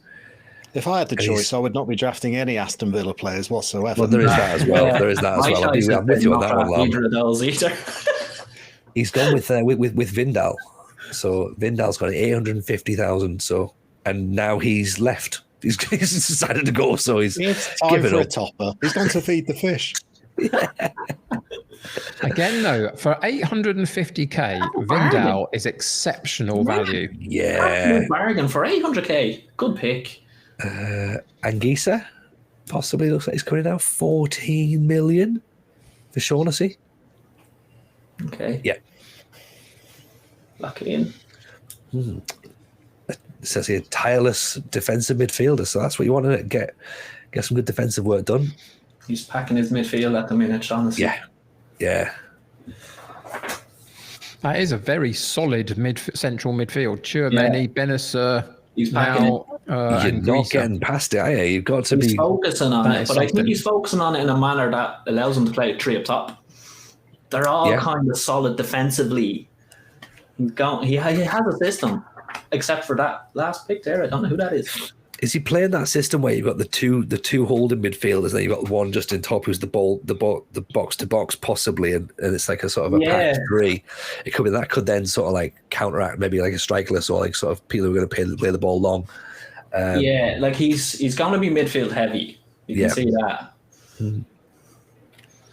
But even as a flat 3, that's a good. It's solid, very good. It's solid. Good selection, isn't it? Yeah, I'm actually thinking. Yeah, he's going to pack the midfield. He's not going 3 up top, maybe. We're looking at either Baragi or Matthias Vigna for Alice. I've used Vigna before. He's okay. Went Sure, with Baragi in the end. Yeah. Okay. Again, getting into that sort of that, maybe paying a bit more than she maybe wanted for a left backs, I think, possibly. Yeah. But not bad picks, of course. They're good players, but I think that when you've not got much money, you got £15 million on a left back. Very attacking minded. Yeah. Colza Bob's got to get some centre halves in soon, hasn't he? Yeah, he does. He's just gone Kufal, so there's another wing back taken up. But again, defenders in general, he's drafted one. Yeah. Oh, there he's got Kufal now. He's actually a very good pick as well. He's a bargain for his price at a right back. He's solid. He's got his keeper, but I'm not seeing anybody that's going to play centre half unless Dina's going to move across. No, Dina, no. Maybe just go one centre half. Yeah. Just do only drafts one. Just go. He's got his fullbacks. Mason Holgate for Samaggio. Seems to do okay in drafts, Holgate. He does, yeah. He does. Again, versatile. Plays right back, plays centre back, so can slot into the midfield if needs be as well. Yeah, he's versatile. So there's definitely some in there. There's a definite section of drafters that are very much you would consider in the know, and they do sometimes go for Holgate. It's not one that I've been for a lot, but there's a lot of backing for him, I think. I've seen him picked up a lot of times, Kev. Nearly every time I watch a draft, someone has Holgate, and he seems to be... Limo has gone for Sergio Romero, so goalkeeper. Solid goalkeeper, good pick. Yeah, not many goalkeepers going just yet, but it's we still have Samaggio on our screen at the minute. It's forcing him to have a little look at a goalkeeper, possibly. Did you catch the price of Romero, Tony? 8.75 million. Okay. It's not much money at all, is it? That's a good pick for a goalkeeper now. And Romero is solid. He's a good keeper. Yeah. So, I think that's quite a Limo pick, isn't it? Really, it really is. Really solid and knows what he's going to get from him. Limo drafts players in a draft who have Premier League experience, so that's like Limo, what he does there. Like I've seen Limo draft a few times. He develops relationships with certain players, and he brings them everywhere. Yeah, Nuno Mendes has just gone to Hood Gaming for 24 million quid. Yeah, I think we joked the last time out that Limo basically drafted a squad that could live close to where he lives and he can pick them all up on the way. And we're talking goalkeepers now. Yasin Bunu was someone that had a quick look at, who was actually ironically on H2's list. He got him last week. He had him last week. Goalkeeper, and he has gone to Hood Gaming. So this was a guy that I didn't know much about till last week. Bunu was a goalkeeper, but he is very solid. I was surprised by him when I went and investigated a bit more. So I kind of get that one. Yeah, absolutely. I think he's features in How We Roll Owen's stream save. So shout out for Owen. Hood's looking strong as well now, isn't he? Yeah. It's a solid looking team. He's going 3 up top. He's got Isak. He's got Giroud as the centre of the 3. Yeah, it's looking strong. Limo's looking for Boadu, and it's locked in. So again, another fairly Limo pick, I would say. Saimaj looking very, very calm. He knows his way around a draft. This middle point of the pool.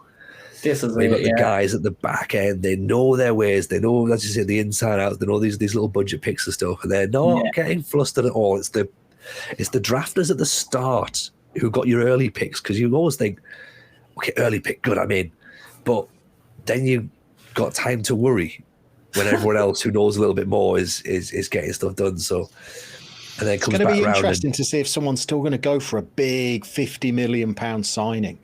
Yeah, and when. I mean, Killian's still sat there, isn't he? Oh, yeah. Yep. And honestly, I would imagine Johnny has had a little look at him. I mean, I know Edison's 37 million, but he's still got to be an option. Kepa has gone to Sai which again is a good pick, just shy of 4 million quid. Like, how much can you spend on a goalkeeper in this draft? There could be the difference makers, though, particularly if you follow my advice, 28 million. Yeah. I like someone like a Ramsdale, maybe. Yeah, I was going to say good for distribution, and Pickford's not too dissimilar, really. Pickford is okay. Jose Sa is one of my specials. Yeah, Pablo Mari has just gone to Kosovo. Not a goalkeeper, but a centre half. So he's obviously realised he had no defenders and has started to try and put some in. As Alice has just had a little look at Kasper Dolberg. Oh, Alice. Oh, God. Is she playing FN 16? Well, yeah, Briaz Menendez. Look at Timo Pukki. Go on, do Timo Pukki. That would work. Just do something crazy, Alice. But she's not got a lot of money to do something crazy. That's the problem. I think Alice... 99 million left, I think, is it? Yep. With over £300, and she's got 9 players. We've got a squad of 20 to build. Wow. She's not got much money for a crazy pick. Struggling. So even Dolberg at 13, it almost feels like a bit like you got to get a good pick. But if she's gambling on playing with a squad of 15, she could probably spend, what, 3.5–4 million on 5 players? Yeah, Andy Carroll in. Well, this is the thing. She also knows her way around the budget. So she knows her Morten Gamst Pedersens. She knows her Andy Carrolls. So she could well pull out a couple of... Yeah, Alice could be teeing us up for this. Alice is going to blow whatever, and then her last 4 picks, she probably knows exactly who they are.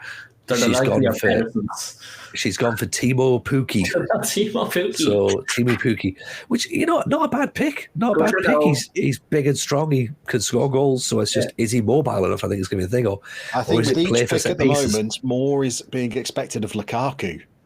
Yeah. Lukaku's got a fire, I think. He has to. She's nothing else. Gabrielle has gone to Shaughnessy. Shaughnessy's building a smart team as well. Yeah, that's your left-sided centre back there. I like that pick. Gabrielle had some good songs in the 90s, but really the modern stuff is not for me. There's not that many left-footed centre halves in the top end of the draft that round that value. Like there's him and maybe 2 others. That's it. So if you like the left-footed on the left, he's probably the best pick. I put my eye patch on the other side personally just to confuse people, but I get it. JD is now. Meslier has gone to JD. So JD's gone with Meslier, the goalkeeper from Leeds, French keeper. Good. Yeah, he's good keeper. Good. Again, no one's not very big on the goalkeeper, is there? It looks like that's £9–10 million, I think. So yeah, seems to be around the 10 million mark. Yeah. And what have we got there? I can't quite see that name on the screen there. It's a little bit small. Who do we get there, Kev? From Salty? Or has anyone else got their glasses on? Sensi. Good shout. Sorry. Oh.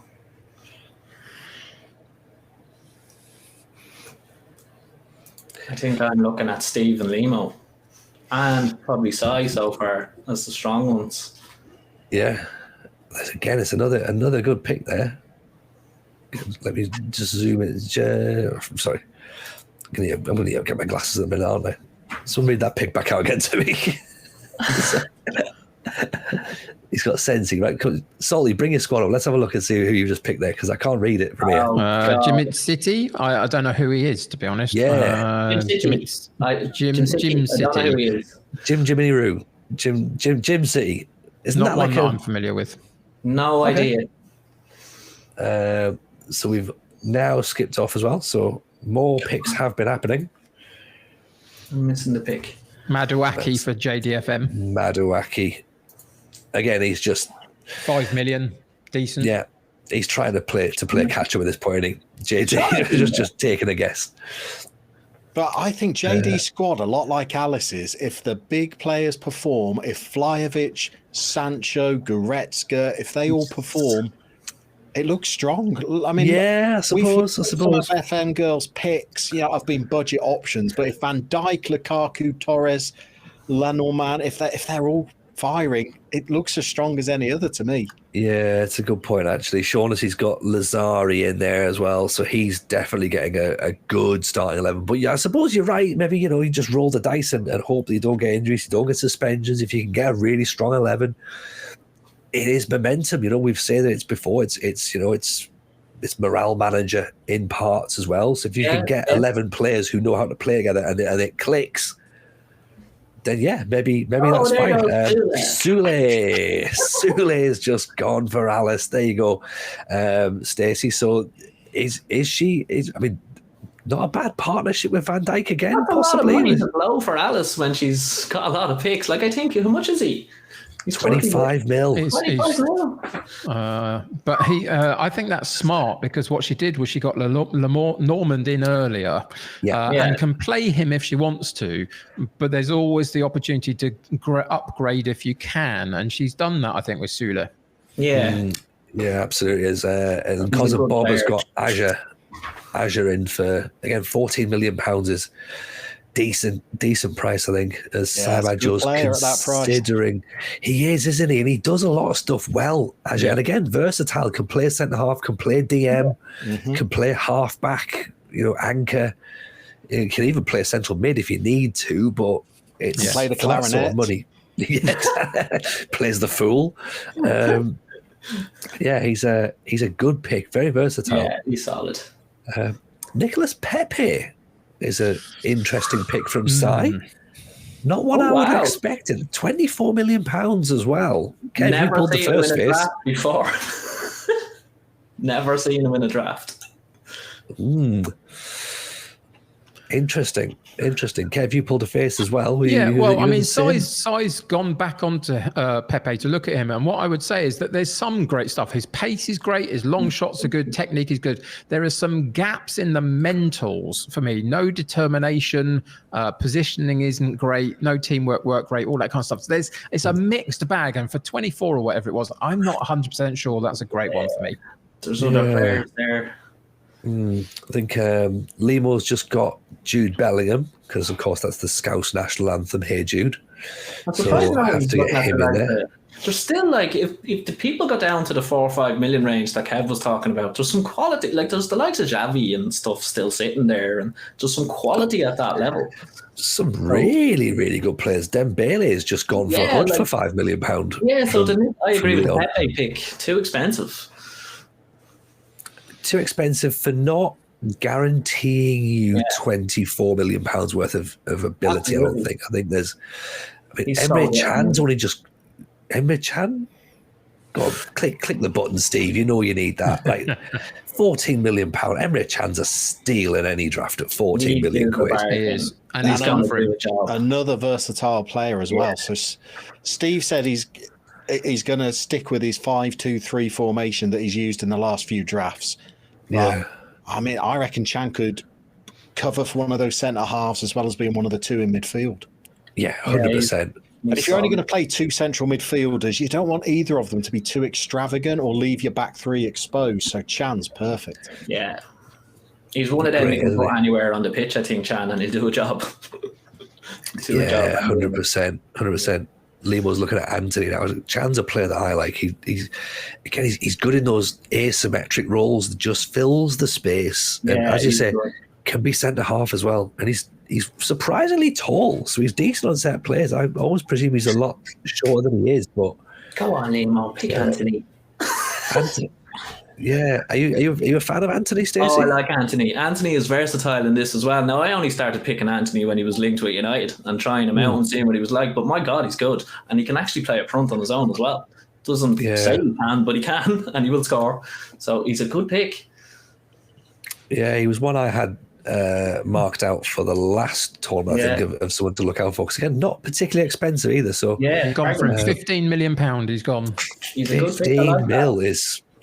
Again, versatile and pacey. Ben for Limo, you know that he's going to get that, and then he's getting Moise Keane later on as well. So there'll be. It's good to see Limo using a pen and paper as well, isn't it? Yeah. He's not got a spreadsheet open. He's writing these on the back of a packet of Bensons.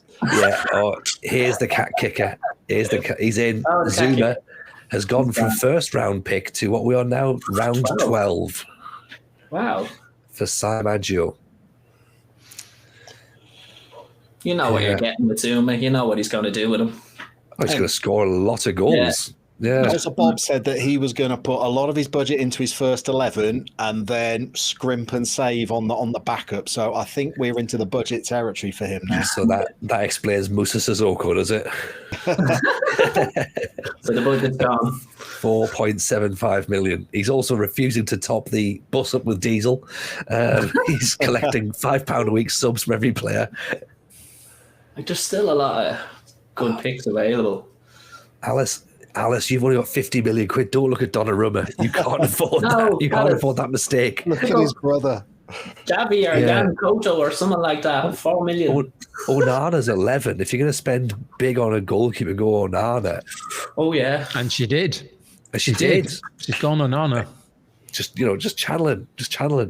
I'm not saying that what I'm suggesting is right, however, but Yeah. I think on that occasion it was. can I have that in writing, please, Kev, just so I can show that to everybody who ever doubts You've got it on a live stream. I mean, yeah, no, but I can't. Yeah, clip that. Clip the moment Tony was right, please. Even the shortlist of Shaughnessy's looks solid, doesn't it? There's nobody really there. You're sitting going, you wouldn't want any of these players. They're all decent picks, aren't they?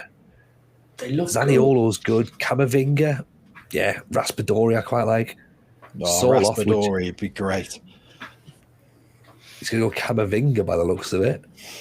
But Soloth there, we thought that Lima was going to go for Soloth earlier, so he didn't. JD's looking for Skamaka, but forgot that he's already gone to Sai Maggio, which means he's got Vlahovic up front on his own. And he's got 90 seconds. But, he can, yeah. Well, he's got. If JD has drafted Sancho, then you're thinking he's going one up top, so Vlahovic will be the man he pins his hopes on. Yep. Well, he's got Callum Wilson on his shortlist, which again is a good pick, but he's decided to go for Matt Lowton. Matt Lowton. Yeah, Matt Lowton. Oh God. What Okay. happened? All those good players you were talking about, and then you picked Matt Lowton. He's decent crossing. He's got a decent cross, I must admit.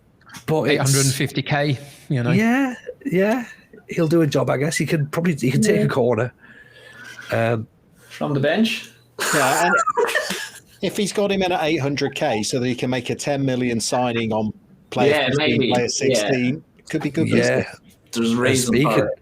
Speaking of good business, Salty B has got Soloth in.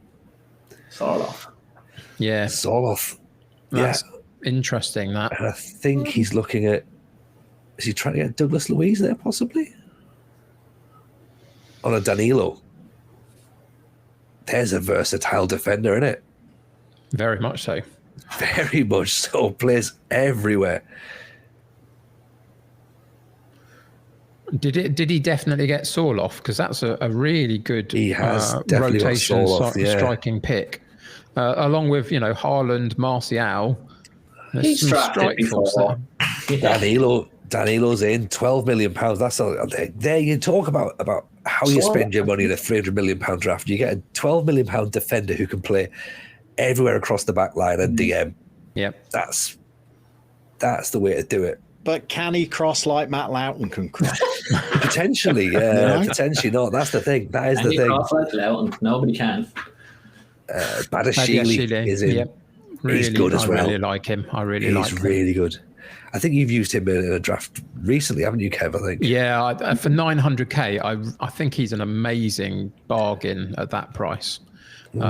Just good across the board, basically at a decent level. Very good. Yeah, tall and quick, and Zaniolo has just gone to Shaughnessy. I like that as well. I think that changes what he's got, I think, a little bit. I like that. Gives him options, doesn't it? It does. And again, there's some good names still left on that list as well, that of players that he's looking at. So how much is Alice going to spend on this next pick then? 30, 40 million?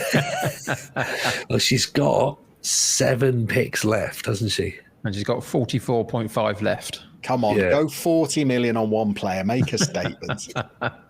Sorry, technically 8 players left. She doesn't have to get the full 20, remember? She could theoretically. I don't think she's planning on the full 20. Doesn't look like in. Do Aston Villa players cost, or do you just get them for free? I think you end up being given money to take them. That would make sense. Wow. Yeah, just go, you've made a terrible mistake. So here's your... Here's your money. But yeah, Conser in, and again, he's taking a bump. He's only be a few hundred grand, 4.5 million now. And Cosa Bob Vicini, he's sort of hovering. Dan Burns on this list. Now, again, you're talking big defenders and not costing too much money, 3 million quid. And James Ward-Prowse taking the set plays. Yeah, exactly. I would hate to recommend Newcastle players naturally, but he is absolutely worth a target in this match engine. I think someone will pick him up. I think if he's not picked up, it's a surprise, right? I'm sure someone in the last round actually brought him on as a striker towards the end, just to sort of mess things up a little bit. Yeah, absolutely. But Bob's got 15 seconds left, and he's about to pick Mert Mulder, possibly. And that's cost him £5 million. Presumably, it's not Mulder from the X-Files. Can't confirm, but we will certainly look into it. As Nketiah. I should have opened the database. Who's he? Get Google open. Google is your friend at this point, Stacey. Mulder, oh yeah, brilliant. Yeah, looking at Bastoni. I think Sai's looking for Italian defenders at this point. The Sai squad is going quite dislikable now, isn't it? He's got Balaga, he's got Zuma. Yeah, his last three picks. They're not a couple of shits in there. Like, I think a Holgate and Gamirez was okay, but went all downhill from the keeper on. What do we think? Where we go next? Nketiah? Yeah. Yeah, he was looking at him for quite a while, to be honest. Again, versatile. Versatile. Yep. Seems like he can play on fullback as well if needs be. Yep. Tura Nariga. Don't know if I've said that right or not, but for £3 million, that's as close as we'll get. Tony, why would you start saying names right now? We're like 2 hours into this thing. Just because I'm aware that we've had a bit clipped, so I wonder if people get clip happy at this point going, he said that name wrong. You said you were right earlier. Come on. Sebastian Haller. Oh. Maybe for Steve Hood. Not very expensive, $5 million. Obviously, it's pre-Dortmund transfer as well, so he still shows up as an Ajax player. Yeah, would you think he comes? Haller would play together, or are they? That's a rotation option, I think. It's a rotation, He's got some good rotation options in that. You're not going to play Haller and Giroud, yeah. But are you not? Maybe you are. I mean, that's if you've got 10 minutes to go and you're a goal down, you play Giroud, you play Haller, you play. He's had a Dzeko before as well. Had a lot of success with Dzeko. So again, a similar type of player. To be fair, Giroud should be on the pitch all the time anyway. Just absolutely. I'd make him as a central midfielder so everyone can look at him. I think Tim Lewis, on his way to his Summer Cup, did just that. He did, yes. An anchorman or something like that. That's right. Tabido has just come in there, I think. 9 million. £9 million? Nice. Centre back as well. So again, a bit more defence getting done. Leewo's now looking for left backs. Tagliafico, he went for. Yep. It's a player who's used quite a lot, isn't it? Yeah. Tagliafico, and he's a solid pick, I think. I like Limo's team. Yeah. Am I right in thinking he's got incredibly high aggression, Tagliafico? I think he has. I've been on the wrong end of that, having chosen him myself. It's a little bit of a dodgy one occasionally. Yeah, but if his tackling's good, it doesn't necessarily mean bookings, does it? The dirtiness is more of an indication of bookings. It's not quite Teo Hernandez levels of he's a walking red card. Fair enough. To rub it out, you love it. Yeah, Vidal, yeah, exactly. I love it. Alex Iwobi for Saimanjo. A player I always forget even exists. £1 million. That's an interesting one, isn't it? Yeah. I think the last 4 Everton managers have also forgotten that he exists as well. I think the Everton negotiators must be looking at this going, we paid a lot more than $1 million for him. It's not like Arsenal to do good business, but give them some credit. Yeah, as Iheanacho goes to Cosa Bob. And poor Alice is now looking at Alex Iwobi going, I can't believe someone took Iwobi. We were looking at him. Oh dear. Iwobi out wide. Sorry. Oh God. It's very rare that someone looks at Iwobi and goes, oh. Your eyes light up. Oh, Iwobi. Oh, she's looking for traits. Scout via trait. Very Alice thing to do. Berezinski? Is that how you say it? I get it. Is that how you say it?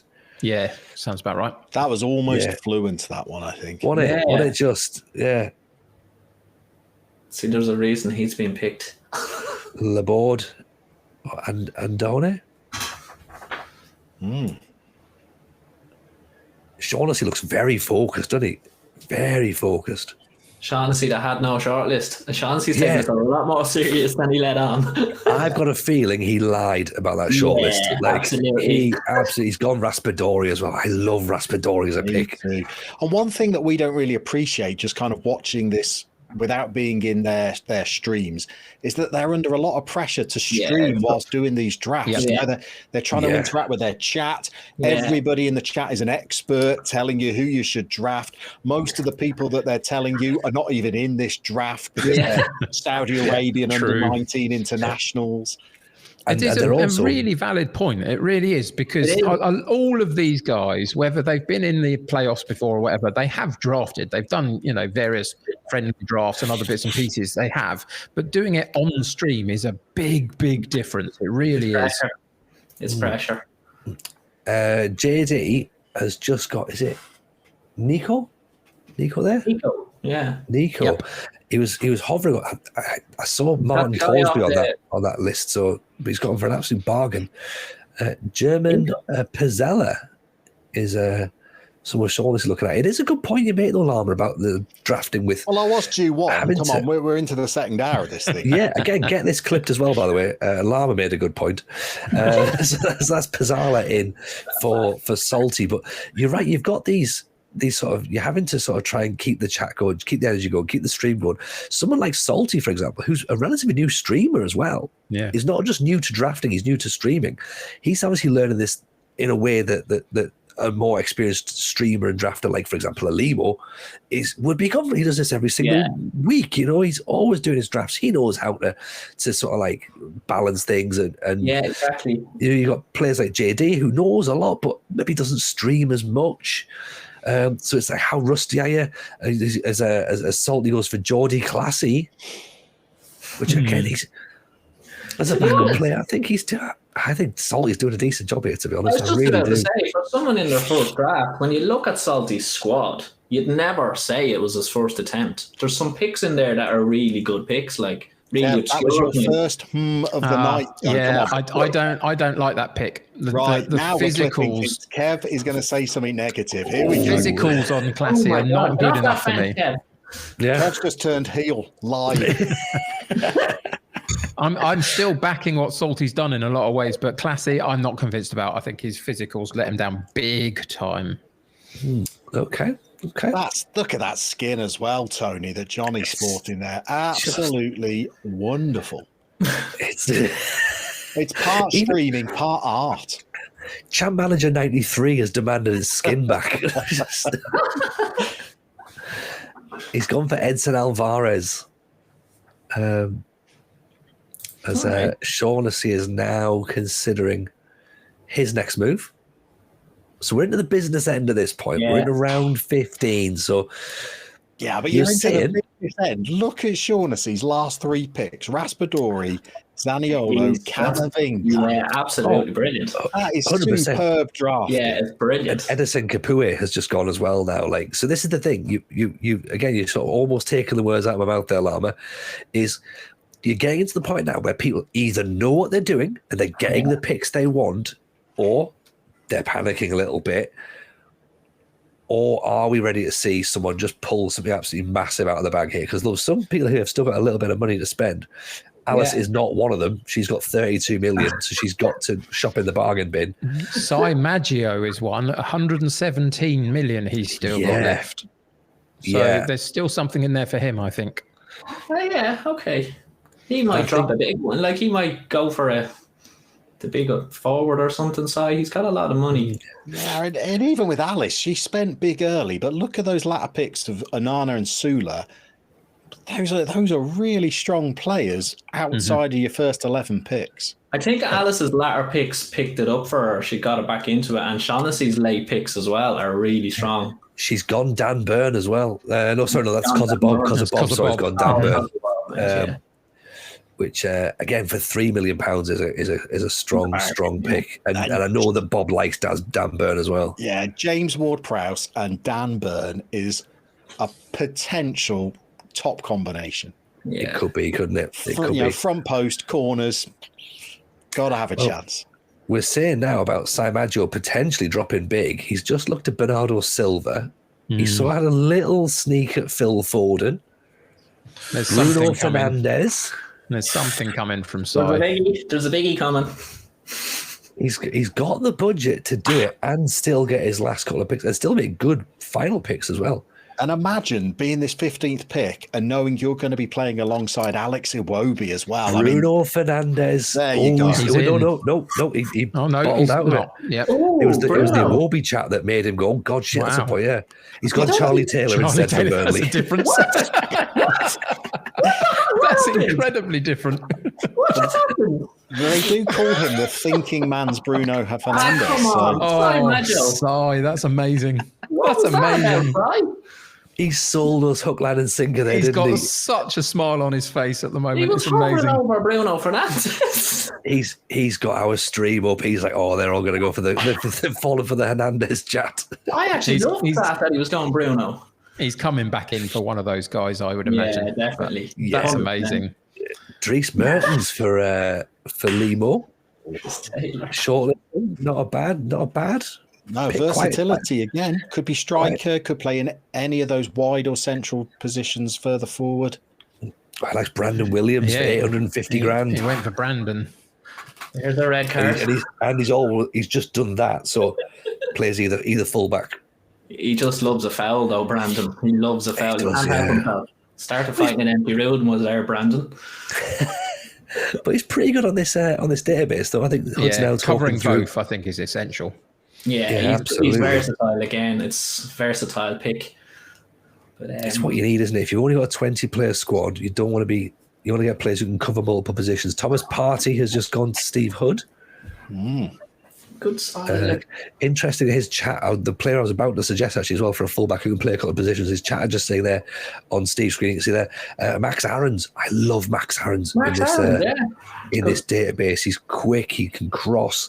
He's a good replacement for for Reece James if he gets injured. For Steve, but Diego Carlos has just gone there. So Diego Carlos, right? Okay. Steve as well. He's not got many real budget picks, has he? He did say rather than go really big, he's going to try and just assemble a whole squad of 20 to 30 million pound players. Spread. But it looks good, doesn't it? There's not a lot of weakness in there. So if he gets injuries and suspensions, he's got a really strong backup. And I think that's again is quite the thing, really. So it's just it's interesting to sort of say, like as you say, like there's not a quality drop to be honest, go through. One thing that has been interesting though, that's just been brought to me via our team in the back. Limo. That's a nice pick as well. Sorry, Limo apparently has a goalkeeper, but Salty B does not.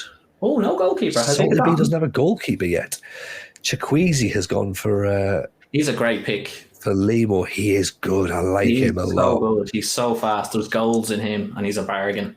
But yeah, Salty does not have a goalkeeper yet, and we of course are very happy not just at the fact that Limo uses a pen, but it is one of those lovely red, blue, black, green pens that you can click the different colours.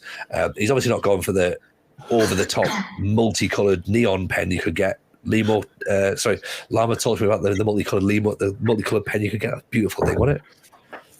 Neon all the way. Yeah, of course. It was an icon in the 90s. Yeah.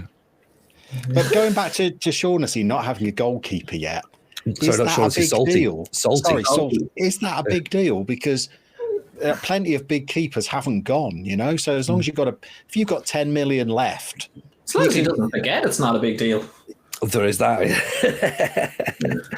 Sergio Aurier has just gone to Sai Maggio. I'm still waiting for this big Sai Maggio pick because he was looking at the world beaters and then again went for not that. But it's coming. It's definitely coming. That has to be a big one. Maybe he knows who it is. Joaquin for Kosobob. Kosobob looks like he's broadcasting from a radio station that's only playing the hits of the 90s. 40-year-old. That's the station I want to be listening. The 40-year-old, by the way, it is. Joaquin was breastfed until he was 5 years old. Wow. Yeah, which is what he attributes his strength and his longevity to. Interesting. Interesting. That. Is on his traits, does it say suckling? Is that one of his? To be clear, he's not still being breastfed. Timber goes to FM Girl. Timber. Good pick. I mean, she's memeing herself at this point, isn't she? Timber. It's a good pick. Again, there's balance. There's balance. He's good, yeah. He like the system that FM Girl plays. Like he can go across that back line. He can play out on the right. So he's a good solid pick.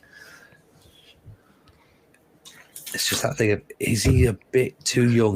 Would he be better in a couple of years? Possibly. That's going to be the only thing that we think. Laborda. Only a number. If you're good enough, you play. It's only a number.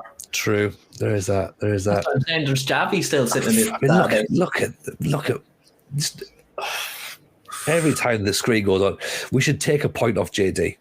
Just, you know what I mean? Like, he's looking big, though. He could be going big here. Lautaro Martinez.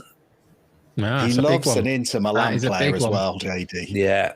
62 million. That's big. Wow. And he's happy about that as well. He's already given the. It's good. Now, he's looking strong up front all of a sudden. Has Salty B worked out? He needs a goalkeeper. Has he still got 100 million left?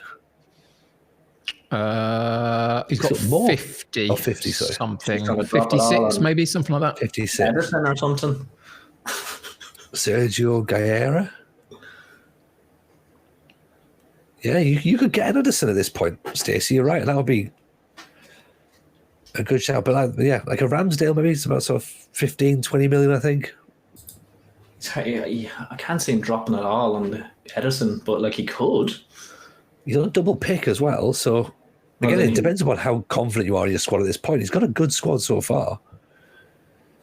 So could that be the piece of the puzzle, or does he think he needs something else filled? He's gone for how have I just pronounced his name again? He's gone for that Spanish player that we just had a look at.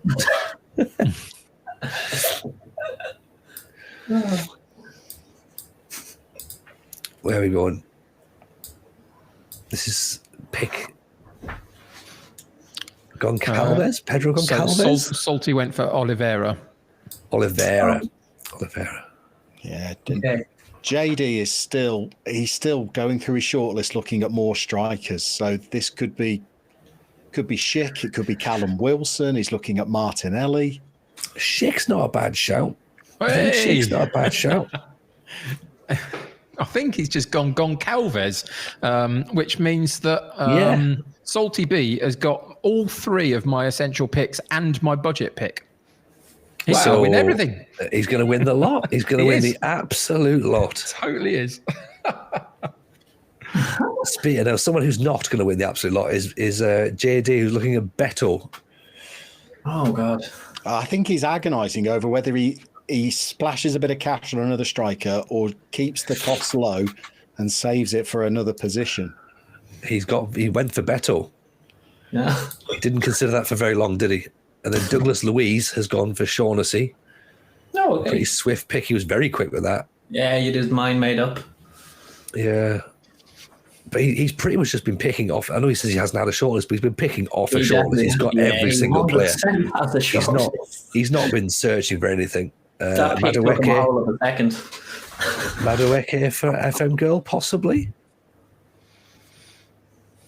Come on, Alice. Now she goes left field and just starts looking at everybody who's just a little bit more expensive. Haidara and Kamada, she looked at briefly. She's got 50 seconds. Clearly thinking about midfield, I think.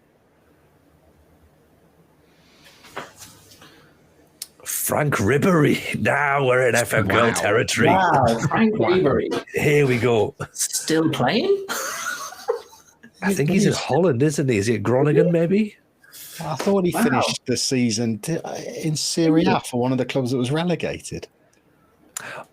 Oh, maybe he did. But yeah, and of course, this will be from the start of the season, so it will be wherever he's moved to now. So maybe he's retired possibly now. Good player in his day. Very good player in his day. And with 11 seconds left, Rob she took Holding. Rob Green, Rob Holding. Rob Holding. Rob Holding, right? Rob Okay. Holding is in. Just.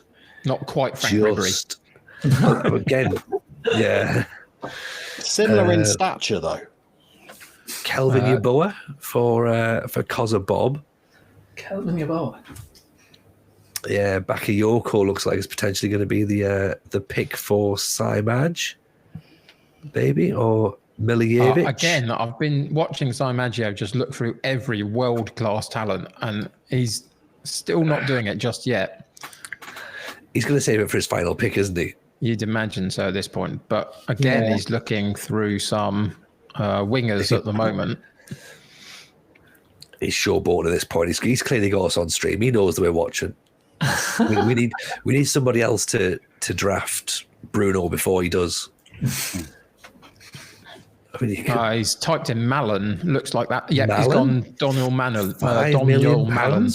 Really good, very good bargain pick. That loads of pace. Yeah, absolutely. And again, like that one. he's going 3 up top, isn't he? He's done Definitely. his homework. Yeah. And there's still a big pick for him to come. I'm certain Yeah. of it. Yeah. He wouldn't be doing all of the looking if he wasn't going to go for one at some point. Yeah, Malin would be a good Limo pick, I thought, as well. Would have been sort of play Limo would tend to go for. He's now looking at Gavi Gavi's another bargain. or Gakpo, maybe. He's a great bench player, Gavi. Yeah. He's going to go for it. He's Yep, gone he did. for Gavi. Yeah. 16 years old, such a good Yeah, talent. Is he ready yet? Not quite, Well, but he's got for 4 points, I Gavi, think he's it's not got bad. He's got I tell Gavi, you, he's he got can- Makoko. He's not a starter, obviously. He's too young, but Gavi can come on and he can change the game. He really can. He's got the ability. So I like that pick. Definitely not a starter, but he's a good player to have on the bench to change a game. Donny van der Beek has gone to Hood Gaming. So So called popular has in the this double draft. pick. He's very because again he does a lot of good stuff. Yeah. He does a lot of good stuff. I don't know why it's obviously not worked out at United, but he does a lot of good stuff. Along with he's gone with Dest as well, who again is another versatile Versatile both sides. He's a solid pick. Very bit good of pace pick. about as well. Yeah. He's a perfect backup as a fullback. Like Hood's team, solid everywhere. There's not a player in there that's not. Yeah. It's the most recognisable team. Wow, exactly. Nemecha is going to be going in for Limo, who's now got 2 picks left. I've just popped into Johnny's stream and asked him how he thinks he's going. In his words, super happy. Oh, very good. Oh, well, interesting. He's got 11 million left. He's looking to plug a few gaps in his squad, but he's pretty happy that it'll be the starting 11. I mean, with 11 million, you can't plug many gaps at this That's point, a can gap. you? Yeah, I think 11 million is a gap.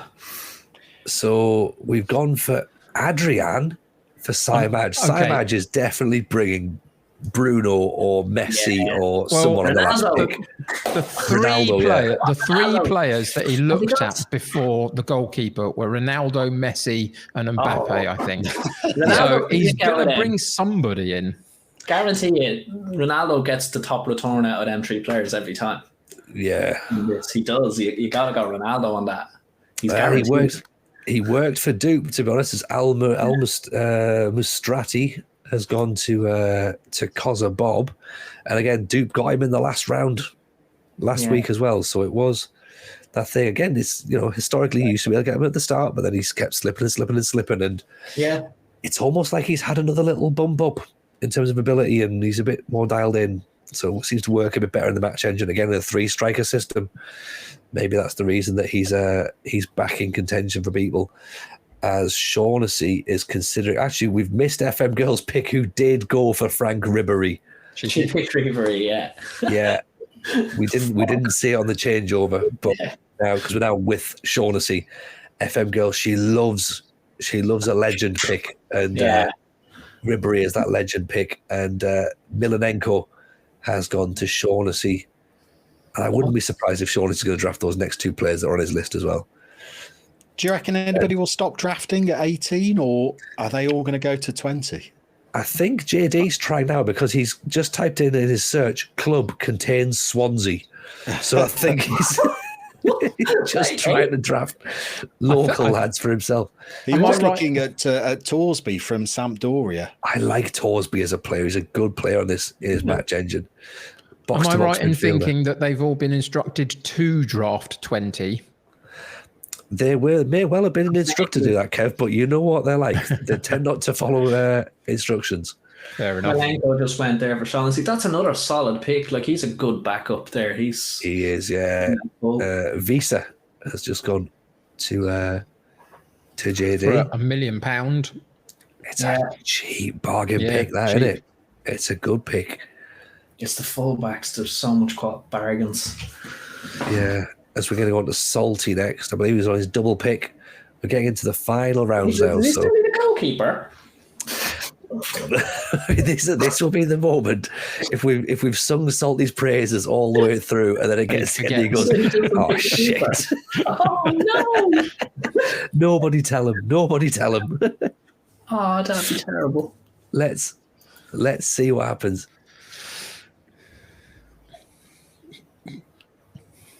He's looking. I think he's worked it out. He has worked it out. So Jed Steer. Jed Steer. And before that, he went for a guy I don't know whether I know. Schwolo? No, he's the big boxer, isn't he? Schwolo. Oh God. We missed that first of his double picks, and it was that's not one that I'm aware of particularly. But is Schwolo a goalkeeper? I don't know. Well, if he's not, Jed Steers is number one goalkeeper, and that is 375k on a goalkeeper that might start. Who knows? Oh no, God! Well, it's his only keeper, isn't it? It could potentially be, unless Schwomo's one. He's going to go Torsby. Go Torsby. Go and get him in. Schwolo is a goalkeeper. He is a goalkeeper. Using everything that I've learned about football over these 42 years, and having just typed it into Google, he plays for Schalke on loan from Hertha Berlin, I would guess. Okay. If you pinned me down, I would say he's 1.89 m. You would? I would pitch him at around 30 years old, born in Wiesbaden, I would guess. Oh, that guy. He's always struck me as the kind of keeper that would be born on the 2nd of June, 1992. That's Schwolo. And now you know him. Now we know who he made. Thorsby goes for JDFM. And it looks like Matty Cash is going to go for Shaughnessy. Oh, goodness. He's a backup. He's a backup. He is a backup. He's a backup. He's fine. FM girl. Like, he's got his last two picks left. Both levels. I think she's trying to type Gravenberch. She's changed that to maybe Classy now. Davy Klassen. Klassen's decent. Gravenberch is a good pick. Such a bargain. Yeah. Such a bargain. Again, it's those players that develop in game, and it's like, how good are they in draft at this time? Like Klassen. I think he's near enough ready. He'll develop in a couple of games. Gravenberch. Yeah.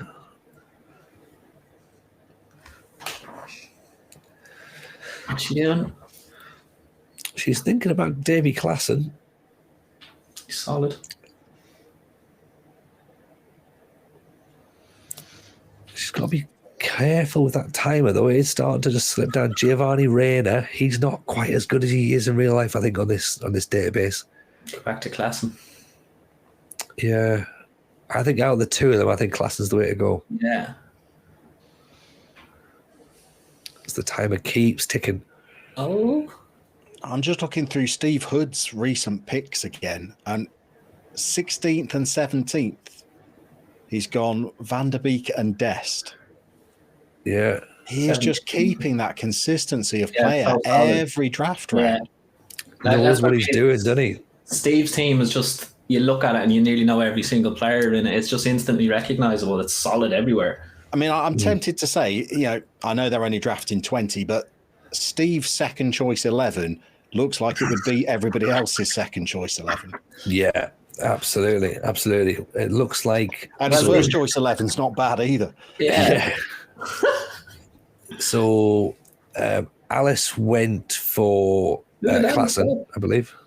And then we had a pick, which I just Alice went for Reina. She went for Reina, of course. Sorry, Adarabeo. She obviously heard me and Tony saying Klassen is the better player out her, so she went with Reina. I'm glad you went with the name there as well, Kev, rather than me having to go there. Dusan Tadic possibly for Sai. Sai's showboating here. He knows exactly what he's doing, doesn't he? Nice. He's not locked him in. Ben Yedder's still on there, possibly. He's got left to spend, actually. Rafael Guerrero, he's a versatile player as well. Sai's still got 288 million to spend with his last 2 picks. with 20 seconds to go. Fatty? Carrasco? He's looking at Carrasco at the moment. He's going Carrasco. Yeah. For 30 mil. So he's still got 71 to spend on his last pick. It's got to be a Ronaldo or something. You'd imagine that. Yeah. Wow, Sai. Well done. Who's Limo going for? He's in the bargain bins for centre backs. Regani, however, is in there, so he's usually relatively cheap. Lisandro Martinez, 4.5 mil, just gone to United in real life. Yep, absolutely. Short, apparently, but apparently, so everybody says. Yeah. Apparently, he's really good in the air, though, Kev. Well, everybody seems to forget, that the likes of Cannavaro and Puyol and Baresi were all about 5'10". Yeah. I think he'll be all right. What a player. Yeah, they go. Limo's already going, oh God, look, he's a bit short, and he's comparing between Rugani, who's 6'3", and Martinez, who's 5'10". He's gone Martinez. Yep. He's gained an inch in the game, Martinez. Lucky him. Again, 4.5 million again is great. Yeah, exactly. Yeah, bargain. And versatile, the word that we've said a lot tonight. He can play midfield, yeah. He can play as a DM. Can play out a left back if needs be as well. Kai George, now again, Limo's drafted Kai George before. I'm wondering whether it's a bit too early in this database for him, but it looks like Limo's putting all his faith in youth this time round. So, as we're waiting for Hud Gaming's pick now. Well, Steve's going to take his last 2 picks back to back. He is. Yep, yeah, indeed. So if we can 19 go and 20. onto that screen and see the double pick will be lovely. And then we're back for everybody else's last picks. So we're almost there. And then we can have a bit of a debrief. See where we go. So Hud Gaming considering he's gone for Brian Bolo. Yeah. Oh, come on. I mean, that's draft number 19 and he's gone on Bolo. Yeah, exactly. Yeah, he's what? It's like he's had an extra 100 million on the budget compared to everybody else. It's not fair, is it, really? Is he going to draft Benteke? No, he's not. No, he's not. Oh, God. No, he went for a goalkeeper. Bentley. Yep. Done arms in the air. He knows he's had a good draft. Yeah. Satisfied. He didn't get Jed Steer, though. He didn't. No. That's the thing. He's obviously had to go with second choice goalkeeper there. Limo's look around. Limo had Jed Steer lined up as well. Yeah, I'd say they're all disappointed. They are, aren't they? Wasn't expecting that one. Jed Steer, or what's the other guy's name again? Shlomo. Are your first place goalkeepers? Schwoller. Like, at least I know who Jed Steer is, I suppose. Jed Steer used to play for Norwich and Aston Villa. Yeah, I know Jed. Huddersfield, I think. That's better off if I didn't know who Jed Steer was. He's gone Kai George. So again, Limo's going to try the you can't win anything with kids. He's going to prove you can. Raul Silva, there's no way Sai's going to finish this draft with £100 million in the bank. What? 70 million in the bank. He's got. I don't know what he's doing, but he's looking at random players for not a lot of money when he's still got 70 million in the bank. Yeah, what's he doing? It's his last pick. Does he know? Depends what he's looking at them for. I don't know, but This is really strange. Oh, sorry. Don't blow it. Don't blow it. Does he realise it's not a 22-man?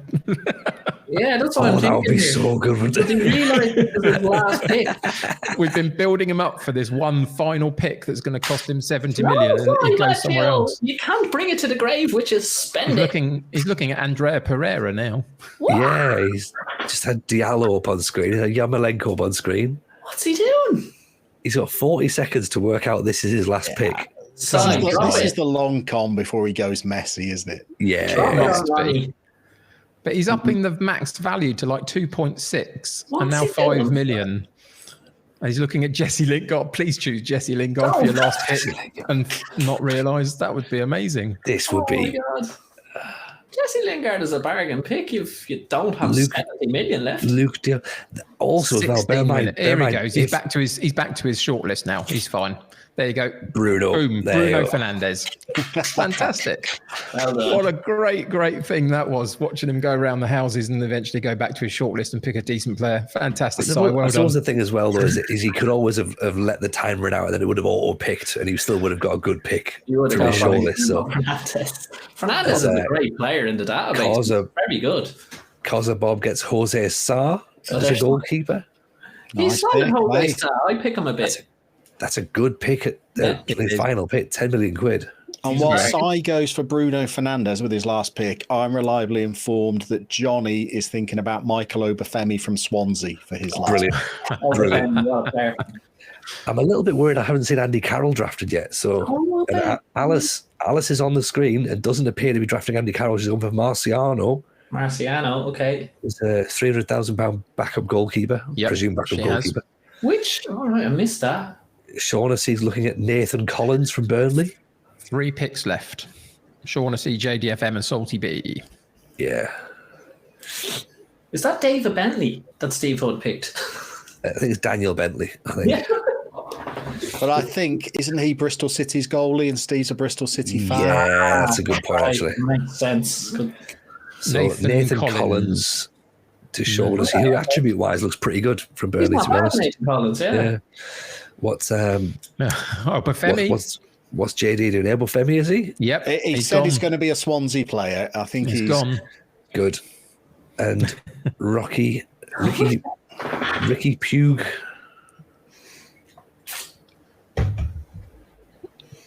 Potentially for Salty B. Last pick for the whole draft. Mm-hmm. And It went by and I didn't see it.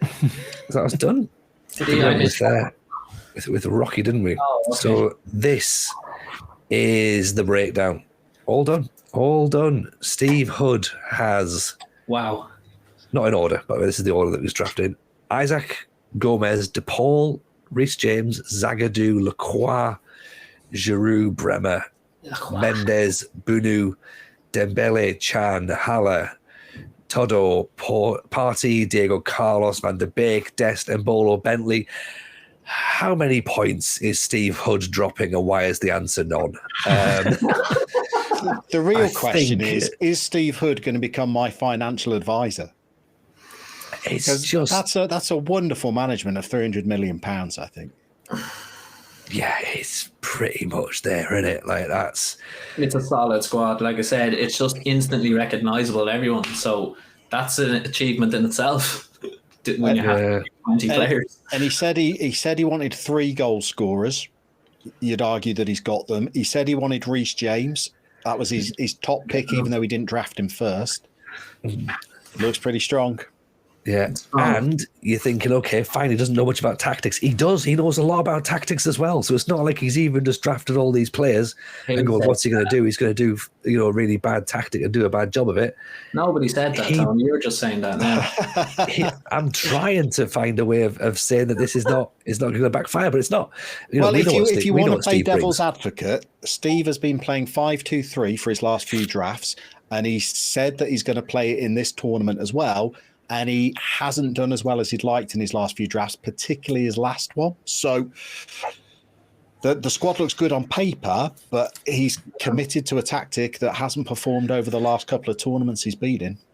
I also think there is an element here of this is a squad that is drafted to get out of an 8-person group when there's 4 that go through, not a knockout stage. I think there's some big players that this squad is going to have to deal with. I'm not sure they're going to manage it totally, but I think it will get him out of this group. That's the thing. You only have to finish 4th. Yeah. You don't have to win. You don't have to finish 2nd. You only have to finish 4th, and that's a really good point. To get that done there and say like get the points, get the goals. Do what you need to do. To be honest, so I think it's a good squad from Hood, and I think you're right to get balance throughout is absolutely imperative. To be honest, let's have a quick little look. Next up is Limo. Limo is here. We have a quick little check of that. And that's Kev. What do you think? Neves, Calvert-Lewin, Torres, Kunde, Porro, Makoko, Gerson, Forsberg, Romero, Boadu, Bellingham, Anthony, Torrengaria, Tagliafico, Williams, Chukwueze, Gavi, Nemecha, Martinez, and Kai Jorg. I've seen Limo join the chat, so Limo, love you to bits. I'm not 100% sure on this one. I think there's some really interesting choices. Calvert-Lewin's great. I've used him. I really like him as a striker in draft mode. I think there are some slight weaknesses. If Tagliafico is the first left back, then I'm not totally convinced that he's going to stay on the pitch all the way through. I think Neves is brilliant. Was he a first pick? I don't know about that one. There's some really good stuff in here. I'm not sure it sold me 100%, but what does is Limo and his style of drafting, because it's usually successful. Yeah, that's the thing. I love that. I think Limo picked a great team. He knows his way around a draft. That's the thing. He drafts to a system. He drafts to a style. As we say, we joke. We know what we get with Limo. Yeah. And you look at that side and you go, that's decent. Again, like when you look at the fullback you were talking about, Kevin, then his backup is Brandon Williams. I think he went aggression. Yeah. Maybe. I think he purposely went for aggressive players. Well, we were watching the UFC the other night. He's a man who likes a bit of violence, so maybe that's the thing. Maybe he's got himself all amped up. He's got the Molly meatballs running through him. So let's see how he gets on. So next up is Simaj. So we'll see what Simaj has done. Stacey, talk to me about what Simaj has got. Like, I think Sai's done really well, actually. There's a few questionable picks, all right. I just hope when dropping the big Bruno Fernandes in at the end wasn't a gap fill. He had more money left, and that could totally change his plan. And, he could get pushed towards Bruno Fernandes because he's probably the most expensive player on his team, and he picked him last. So just stick to your plan. And if that means Fernandes, if he drafted that way on purpose, picking Fernandes at the last pick, I think Fernandes is a quality player. I think it's strong. I think he's done well. Yeah, I think if Fernandes isn't going to go early because of his price, you can afford it. He's going to be near the end because no one's going to draft him towards the end. So you're right. That's what I mean. Did he plan that? Did he plan to have that money left at the end to drop the big one? And was it that position? It's unlikely to think that he planned to have that much money and go for that particular player in that position, because that's a hell of a risk to take on your tactic. What if he didn't get a player in that position? Yeah, and also if he's going to play 3 up front, so Tammy, Aubameyang, and Scamacca, it's going to be interesting to see where Fernandes is going to play. Yeah, that's what I mean. Did he just drop the money on Bruno? It kind of looks like he might have, and he doesn't actually. Maybe it gives him tactical versatility, so he could go a 10 and a 2 up front if it's not working. You'll see. But it looks good. It looks strong. Some good players. We will see indeed. Now, another one I'll have a quick look at. Kozabob Lama.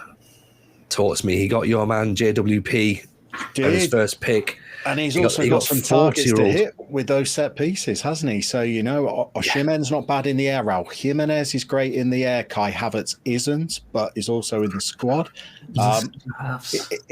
I was led to believe from chatting to Bob that his first 11 would be really strong. He might be struggling for backups. I think he's got some good backups there as well. If you're bringing Iheanacho off the bench, that's not disappointing. I think Tonali and James Ward-Prowse is a nice looking midfield. Good midfield. He's got two Wolves keepers. He's got Patricio, former Wolves keeper, and he's got Sarr, current Wolves keeper. I mean, I don't know whether you need two such strong keepers, but he's got them. It looks pretty solid throughout. He skimped on the defence a little bit by the looks of it, didn't he? He put his big money into his midfield and up front. All his defenders are quite cheap. Like Dean is probably the most expensive there, or Ayer maybe, but against big hitters in this. But he also, Dan Burney's cheap, but again, some people have had a lot of luck with him in drafts. So like they're solid, they're solid. But when you're coming up against a Haaland and an Osimhen and the likes of that, like you've got Soufal is what 3 million or around that mark. I think when Erland Haaland sees Dan Burn on the team sheet, he's not coming out of the tunnel. Yeah. Sometimes I think you've got to look past the values and go right. About his defense. I'd worry about his defense. I would look past that, and I would look very much at the 40-year-old Joaquin that's going to come on and change the game. Legend. And also, of course, as we said before, he has the Football Manager community troll, the finest man around. So again, we can't say his name because then he will be among us, unfortunately. So that's Cozza Bob. Right. Next up is FM Girl. Alice has done a draft again. Kev, she really has. It's really impressive in a lot of ways. I mean, she started off very, very strong and big with Van Dijk and Lukaku, with Torres, Szoboszlai coming in soon after. Then it quietened down a little bit, but she's still got really, really solid picks like Lenormand. But look again, about 2/3 of the way down, you get Sula, Onana. There's some very, very good picks in here. I think there are some slight weak elements at the very edges of her squad, potentially. The likes, will Ribery make a big difference? We'll see, that kind of thing. But overall, for what she wants, for what she picks, I think it's really strong. And anytime you put Van Dijk at one end, Lukaku at the other end, you've got a real chance. Yeah, and Ribery flashing the balls in for them. So there's always a surprise pick, and Ribery is the one this time. Again, I think you're right. We saw her go out all guns blazing, and I think it's a balanced squad. It fits what she likes to play, and I think again she's going to be there or thereabouts. The last playoff performance, she really showed she knows what she's doing. So and you can't really complain getting Van Dijk early doors. And if she can get a tune out of Lukaku, then she's laughing, surely. That's it, isn't it? If Alice can get Lukaku firing, between him and Van Dijk, that spine there could be enough to get the fourth position maybe, but I think she really, really needs Lukaku to fire looking at that.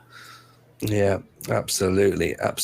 So next one up, and again, we're talking about this as we're going through a squad that we like the look of, Stacey Shaughnessy. He's done really well. A man who said he didn't have a plan, it looked very much like he had a plan and was drafting off that shortlist. He drafted off a shortlist. He was very definite with his picks, wasn't he? He knew what he was doing all along, and it's really good. It's really good. He got his Immobile. That's who he wanted. That's his main man. He's backing him up with Ivan Toney, who I think is a really good backup.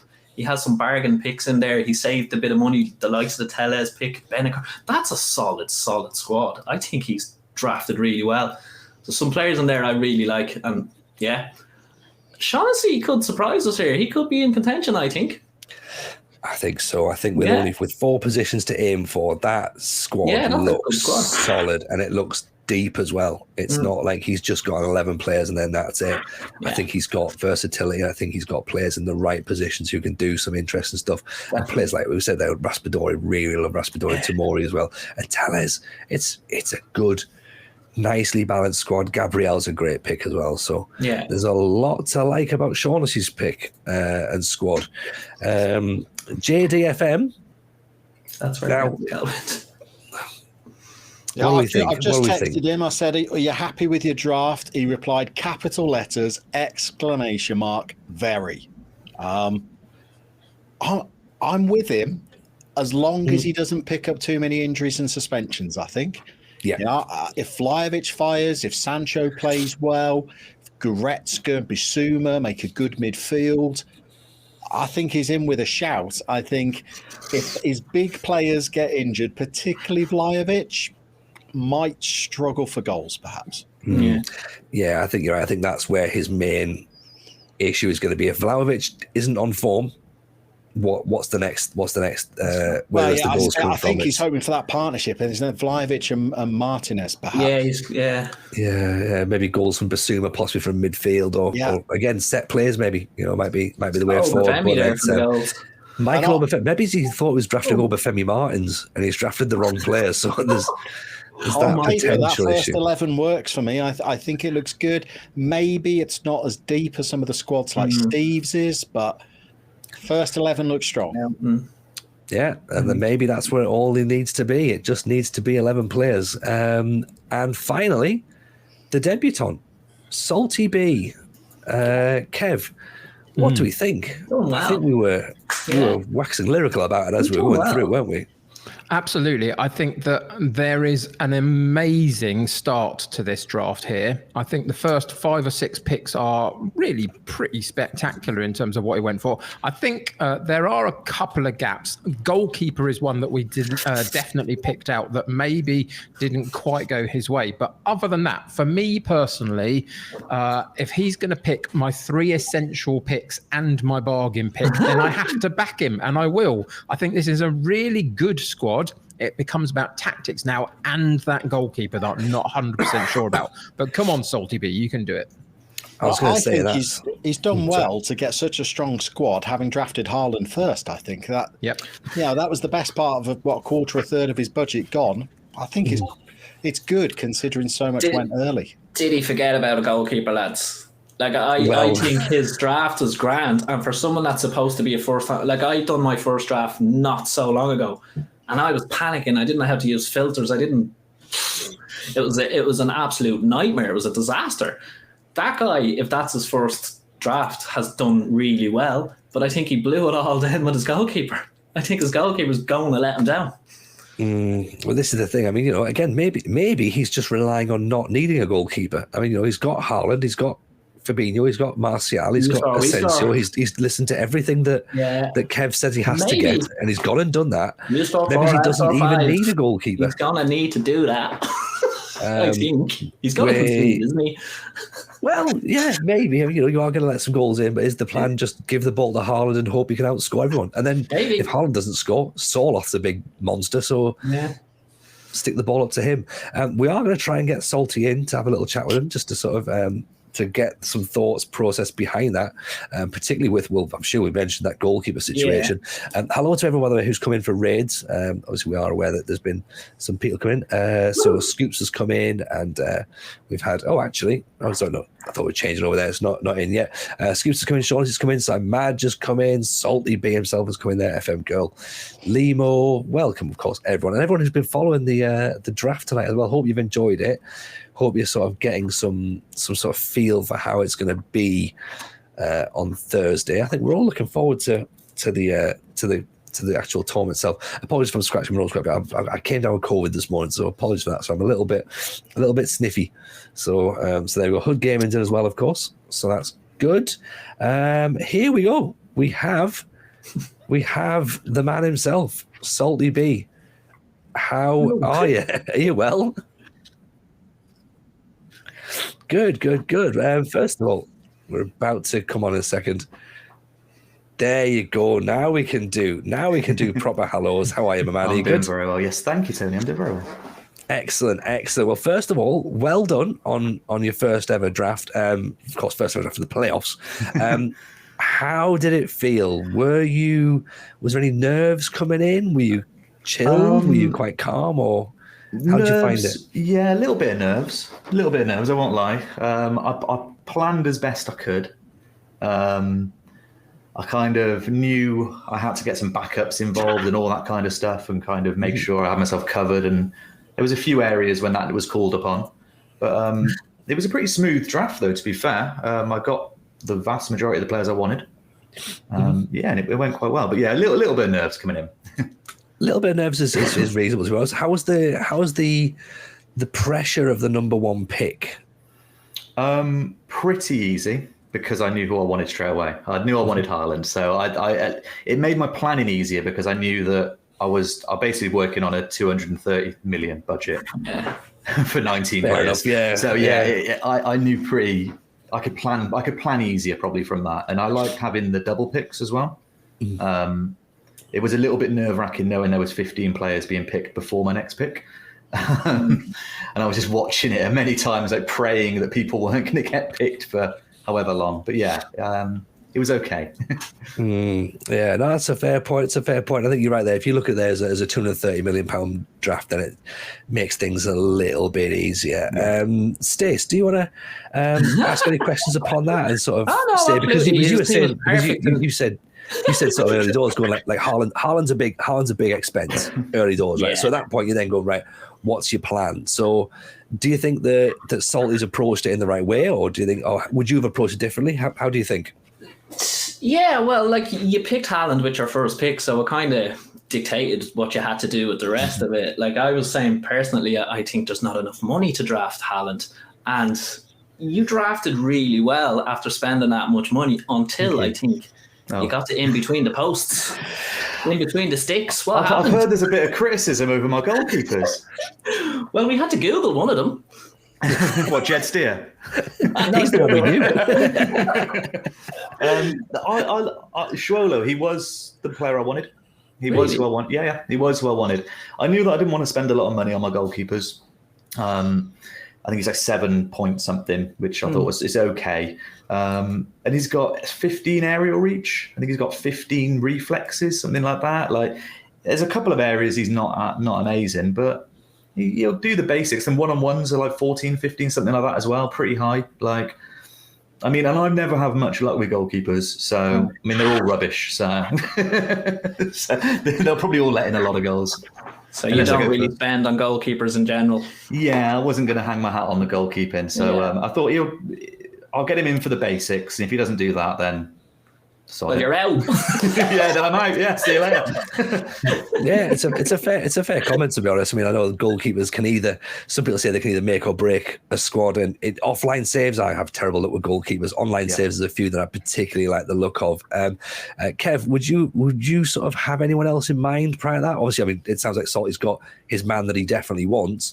Anywhere else in that squad that you'd be looking to make a change on, or do you think he's done pretty much? Well, he's drafted your favourite players first of all. So. I don't know whether you're aware of this, Salty B, but you have. I wasn't aware of it when I was doing it, but I was told after I picked them all that I had picked your 3-star players. So. And my bargain pick as well in Martial. Yeah. So basically, I'm here to tell everybody else, don't bother all coming on Thursday. Salty B's going to win the group. He's going to top it with no problems at all. And it's going to be magnificent. Thank you very much. Thank you very much. I'll get my winner's speech prepared now. And he's going to do it with Haaland as well.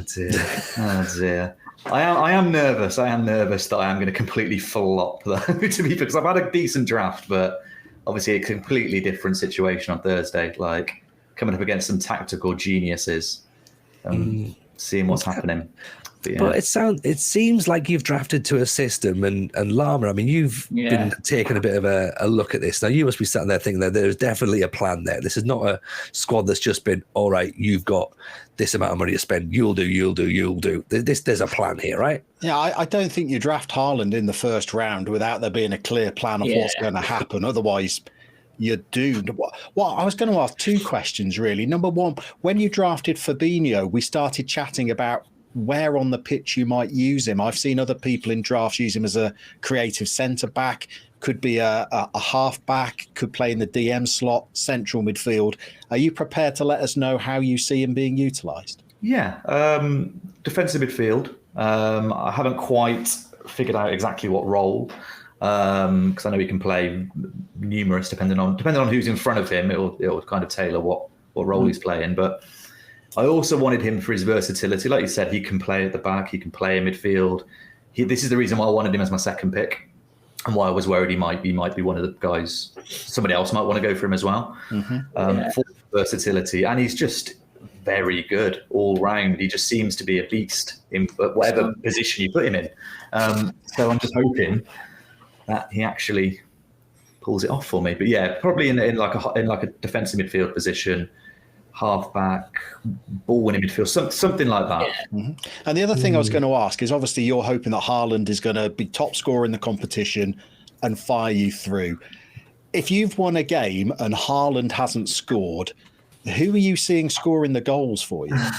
I think Asensio can get involved in the goals. Yeah. I think I haven't actually gone heavy on strikers like you probably saw. I only got like 3 out-and-out strikers. Yeah. I think Martial, Kev will back me up on this, but Martial is he's undervalued for what he provides. I think he's a player that whether I start him or bring him on, like, can get goals. And obviously I've got Wish.com Giroud. I forget his name now, but he's Sorloth, yeah. Big guy. He's big in the air. Depending on if I wanted to go like a 2 up top kind of situation, like he looked very strong for 5 million as well. But yeah, I think Asensio, if he's not involved in the goals, I would be a little bit worried as well. Okay. No, liking that. Okay. So one final question I've got, Salty, before you go, is obviously we were saying on the on the stream that there is pressure when you're drafting, particularly with people who've done this a lot before. Like, we know how it is. Like, and you're hosting your stream now. As someone who's relatively new to the drafting scene and new to streaming itself, like, how did you find that balance where you're keeping your chat going, you're trying to sort of work on your players, you're not wanting to take too much? So, have you considered drafting such and such? Like, how did you find that side of it? Because that's where sometimes people sort of seem to sort of lose a bit of focus. But you seem to be pretty drilled down there, to be honest. It didn't seem to affect you too much. Yeah, I mean, I make a conscious effort. At the end of the day, the most important thing for me is my stream. I want to make sure that my stream is good quality and all that kind of stuff. And I don't want to be ignoring it or anything like that. It is a different situation when you're in a Discord call with 7 other people and you've got a spreadsheet in front of you of like 1 million numbers that you're trying to keep an eye on, and you've got Discord you're trying to keep an eye, all that kind of stuff. It does obviously add to the workload, so to speak. But yeah, first and foremost, I wanted to make sure my stream was doing well and running well, and the people that were there, my regular people that are there, were having fun at the end of the day. And I hope that was the case. And I hope I managed to draft well at the same time. Awesome. Well, I think from everyone on the panel, we obviously want to say thank you very much for taking part today. We wish you lots of luck on Thursday. And we will see you then. See you then. So, Salty B, thank you very much. See you later. Thank you very much. And we bring our second interviewee in. Hello, FM girl. How are you? Hello. How's it going, Nids? I'm all right. You smashed it today. You smashed it. Oh, it's very kind of you to say. It's always a pleasure chatting to you, Alice, because we always want to see what you do in a draft pool. And you had a very, very different style tonight. I think you have talked to me about how it worked, because we've obviously got our theories in our side, but because you went big early doors, and you tend never to be in that situation where you're getting like a massive pick. You got your Van Dijk, and then you went Lukaku. What was your next thoughts at that point? My next thoughts after that, honestly, it was just pad out the squad. I spent bid, I spent bid with Virgil van Dijk and Lukaku, and then it was get not the super budget picks in, but the reasonably priced players where are going to do the business for you. Because at the end of the day, you then have to pick another 18 players to get the full squad that you need, and I had to be careful after that. I may have spent a bit too big on my first 2 picks, but I love it. I was going to say, is there a concern with Lukaku? I think we've seen him blow hot and cold sometimes in PvP. Like, if you can get him working, he's amazing. And your system would tend to lean towards getting something good out of Lukaku, I would say. Is there that worry where if Lukaku doesn't fire, that you've spent a lot of money, and has that potentially impacted other areas? No. There's two answers I've got here. Right. First of all, Lukaku's going to crush it. Like, I'm not concerned at all. Like, I think Lukaku's going to end this tournament as one of the top goal scorers, if not the top goal scorer. And I've got my backups as well. It's not just Lukaku. Yes, he's the big name, but I trust my other picks. We got Torres there as well. And I've got Frank Ribery on the bench. We were going to get to the worry about. Oh, Frank. But this is the thing, Stacey. Talk to us about Alice's. I was going to say left field pick. But talk about her bargain pick this time, because you've always got a bargain pick, Alice. So Frank Ribery, take it away, Stacey. I just love the way Alice drafts in general, because there's always a Frank Ribery or someone like that. She always picks one and utilises them, funnily enough, actually makes them work, which is the impressive thing. I've chatted to Alice previously and said, you know the draft pool, Alice. There's picks on that I'm looking at. Your team of everyone's team is like, okay, who's that? Who's that? But that's the way you draft. You know the pool so well, and you picked Shula, you picked my pick. I'm looking at that going, I know what you're doing with him. He's basically an attacker for you. Who'd you pick? Shula, my centre half. He's goals. But I always like Ribery was definitely my my meme pick of this draft. You know, every draft I do a meme pick. Yeah. But it's a very good saying I love, art through adversary. And Morten Gamst Pedersen was that pick for me originally, you know, in one of my first I think it was, I can't remember, was it Path to Play? Was it the playoffs? Kev, do you want to come in and help on this one? Do you know which one it was? Or no? But yeah, I picked Morten Gamst Pedersen for that as a kind of meme at the end. It was my last pick, and then in practice, he nailed it. And then in the actual tournament, he was player of the match. He had the highest rating of all players. And you know what? Why can't Frank Ribery do the same thing? I can't wait to see what you come up with for Frank. I really can't. It's going to be a mess. Whatever it is, it's going to be a mess. I'll tell you that now. No, this is the Alice redemption story. It starts again, remember, because you did it last time. You got all the way up to the semis. You're on form now. Kev, can Alice go all the way this time? Is this season her season? Absolutely, because she was so close to it last time. It was actually going to be my question to Alice this time round. I actually like a lot of what this squad is, and it's not just about Van Dijk and Lukaku. The picks of like Biragi, I think, is an incredibly gifted attacking fullback. You've got Onana in there, Sula in there, some really good picks. But what I really wanted to know is, in the last couple of days, how much have you been thinking about that semi-final defeat last time out? Has it driven you on in the last few weeks? Because it was an emotional one and it was an important one for you. So how did you assess that in these last couple of days leading into this one? I kind of before that semi-final, you know, during that competition, I was very riled up for the entire thing. You know, after the slating my team had got by the panel and everybody else, I was very determined to win it. And then, of course, you know, I did get knocked out in the semi-finals, as we know. I felt I was a bit unlucky to do so. But I was proud of what I achieved in that tournament, despite having what people thought was a bad team, which I thought it was a great team. Like, that's the thing. When I did my draft, I thought it was incredible. I thought it was a great draft. And now I think this draft, what I've done here, is even better. And I expect to win. I don't. It doesn't matter about winning the group, but also I'm going to win the group. So there we go. So you're going to win it all. Absolutely love it. Right. Excellent. Mark those words in the sand. Alice is coming for everybody. Llama, any questions or any closing thoughts? Yeah, well, I honestly thought that Alice managed her budget really well. When Van Dijk and Lukaku and Torres, who used up a fair bit of the budget of your first three, when we pull out Timo Pukki as number 11, I was starting to think, gosh, he's really having to eke out the budget. But then the next two picks, you go Sula and Onana, and we're back to starting 11 players. I thought those two were masterstrokes. So my question is, how many of your picks had you predetermined, and how much of it was you managing the budget on the hoof? Most of it, honestly, was me managing the budget on the fly. But I had in my budget a bunch of like roughly 5 million players. If you look at the price of a lot of these players, some of the incredible players in here, which, you know, they're like 4.8 million, 5 million, 5.5 million, like, for ridiculous players.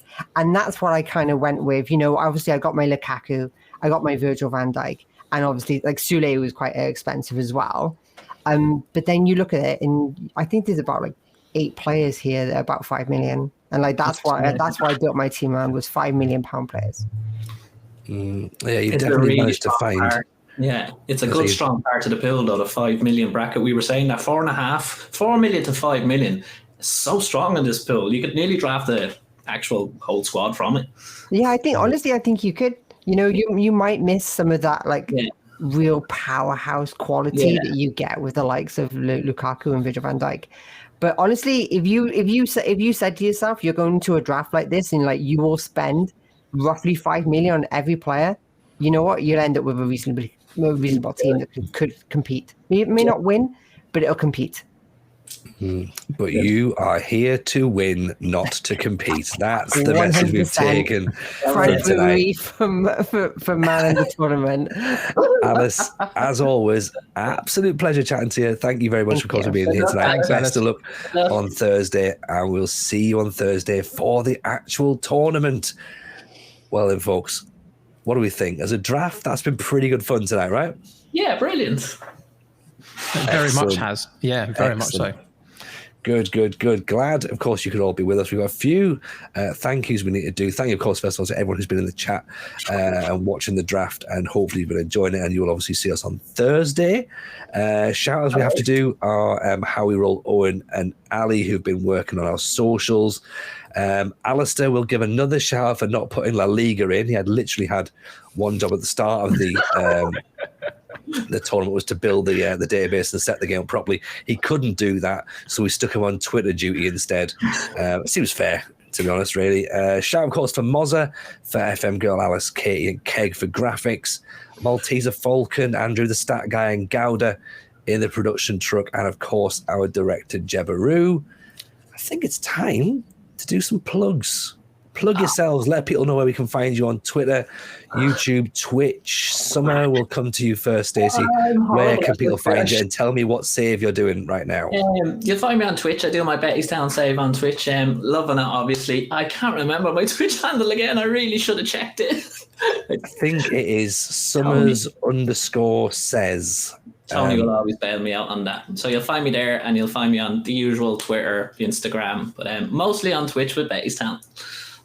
Excellent, lovely stuff. So make sure we follow Stacey. Kev, what about yourself? You will find me on Twitter and Twitch, both at the United City FM. You'll find me every weekday afternoon, 3 till 5 p.m. UK time on Twitch, doing my Road to Valhalla Nordic Glory Hunter save. Come and say hi. Wonderful stuff. And again, of course, go and follow Kev, FM Llama. Where can people find you and your wonderful work? You will find me on the other brand 3 times a week, Monday, Wednesday, and Friday, doing a journeyman where I have to change clubs every season. Oh, excellent. That sounds a lot like how I manage in my saves, but it's not necessarily because I have to change. It's because the board don't like me very much, and they keep making me move. So fantastic. Obviously, follow Llama as well. You can follow myself. It's Tony Jameson FM on Twitch. It's Tony Jameson on Twitter. You can also follow Football Manager Therapy if you want to listen to a Football Manager based podcast, which of course has had Stacey, Kev, and is going to have Llama on very shortly as well. So there you go. It's just to let you know there's some wonderful episodes coming up. We will, of course, say thank you once again for everyone who's been watching. We're going to now throw it over to McKinn's. We'll see you all back here on Thursday. So thank you all very much for watching. Let's go and follow McKinn's. We're going to raid over now. Thank you to everybody. Take care, and we will see you soon. Make sure you follow the FM playoffs on Twitch as well and Twitter, and we'll see you all very, very soon. Take care. Bye now.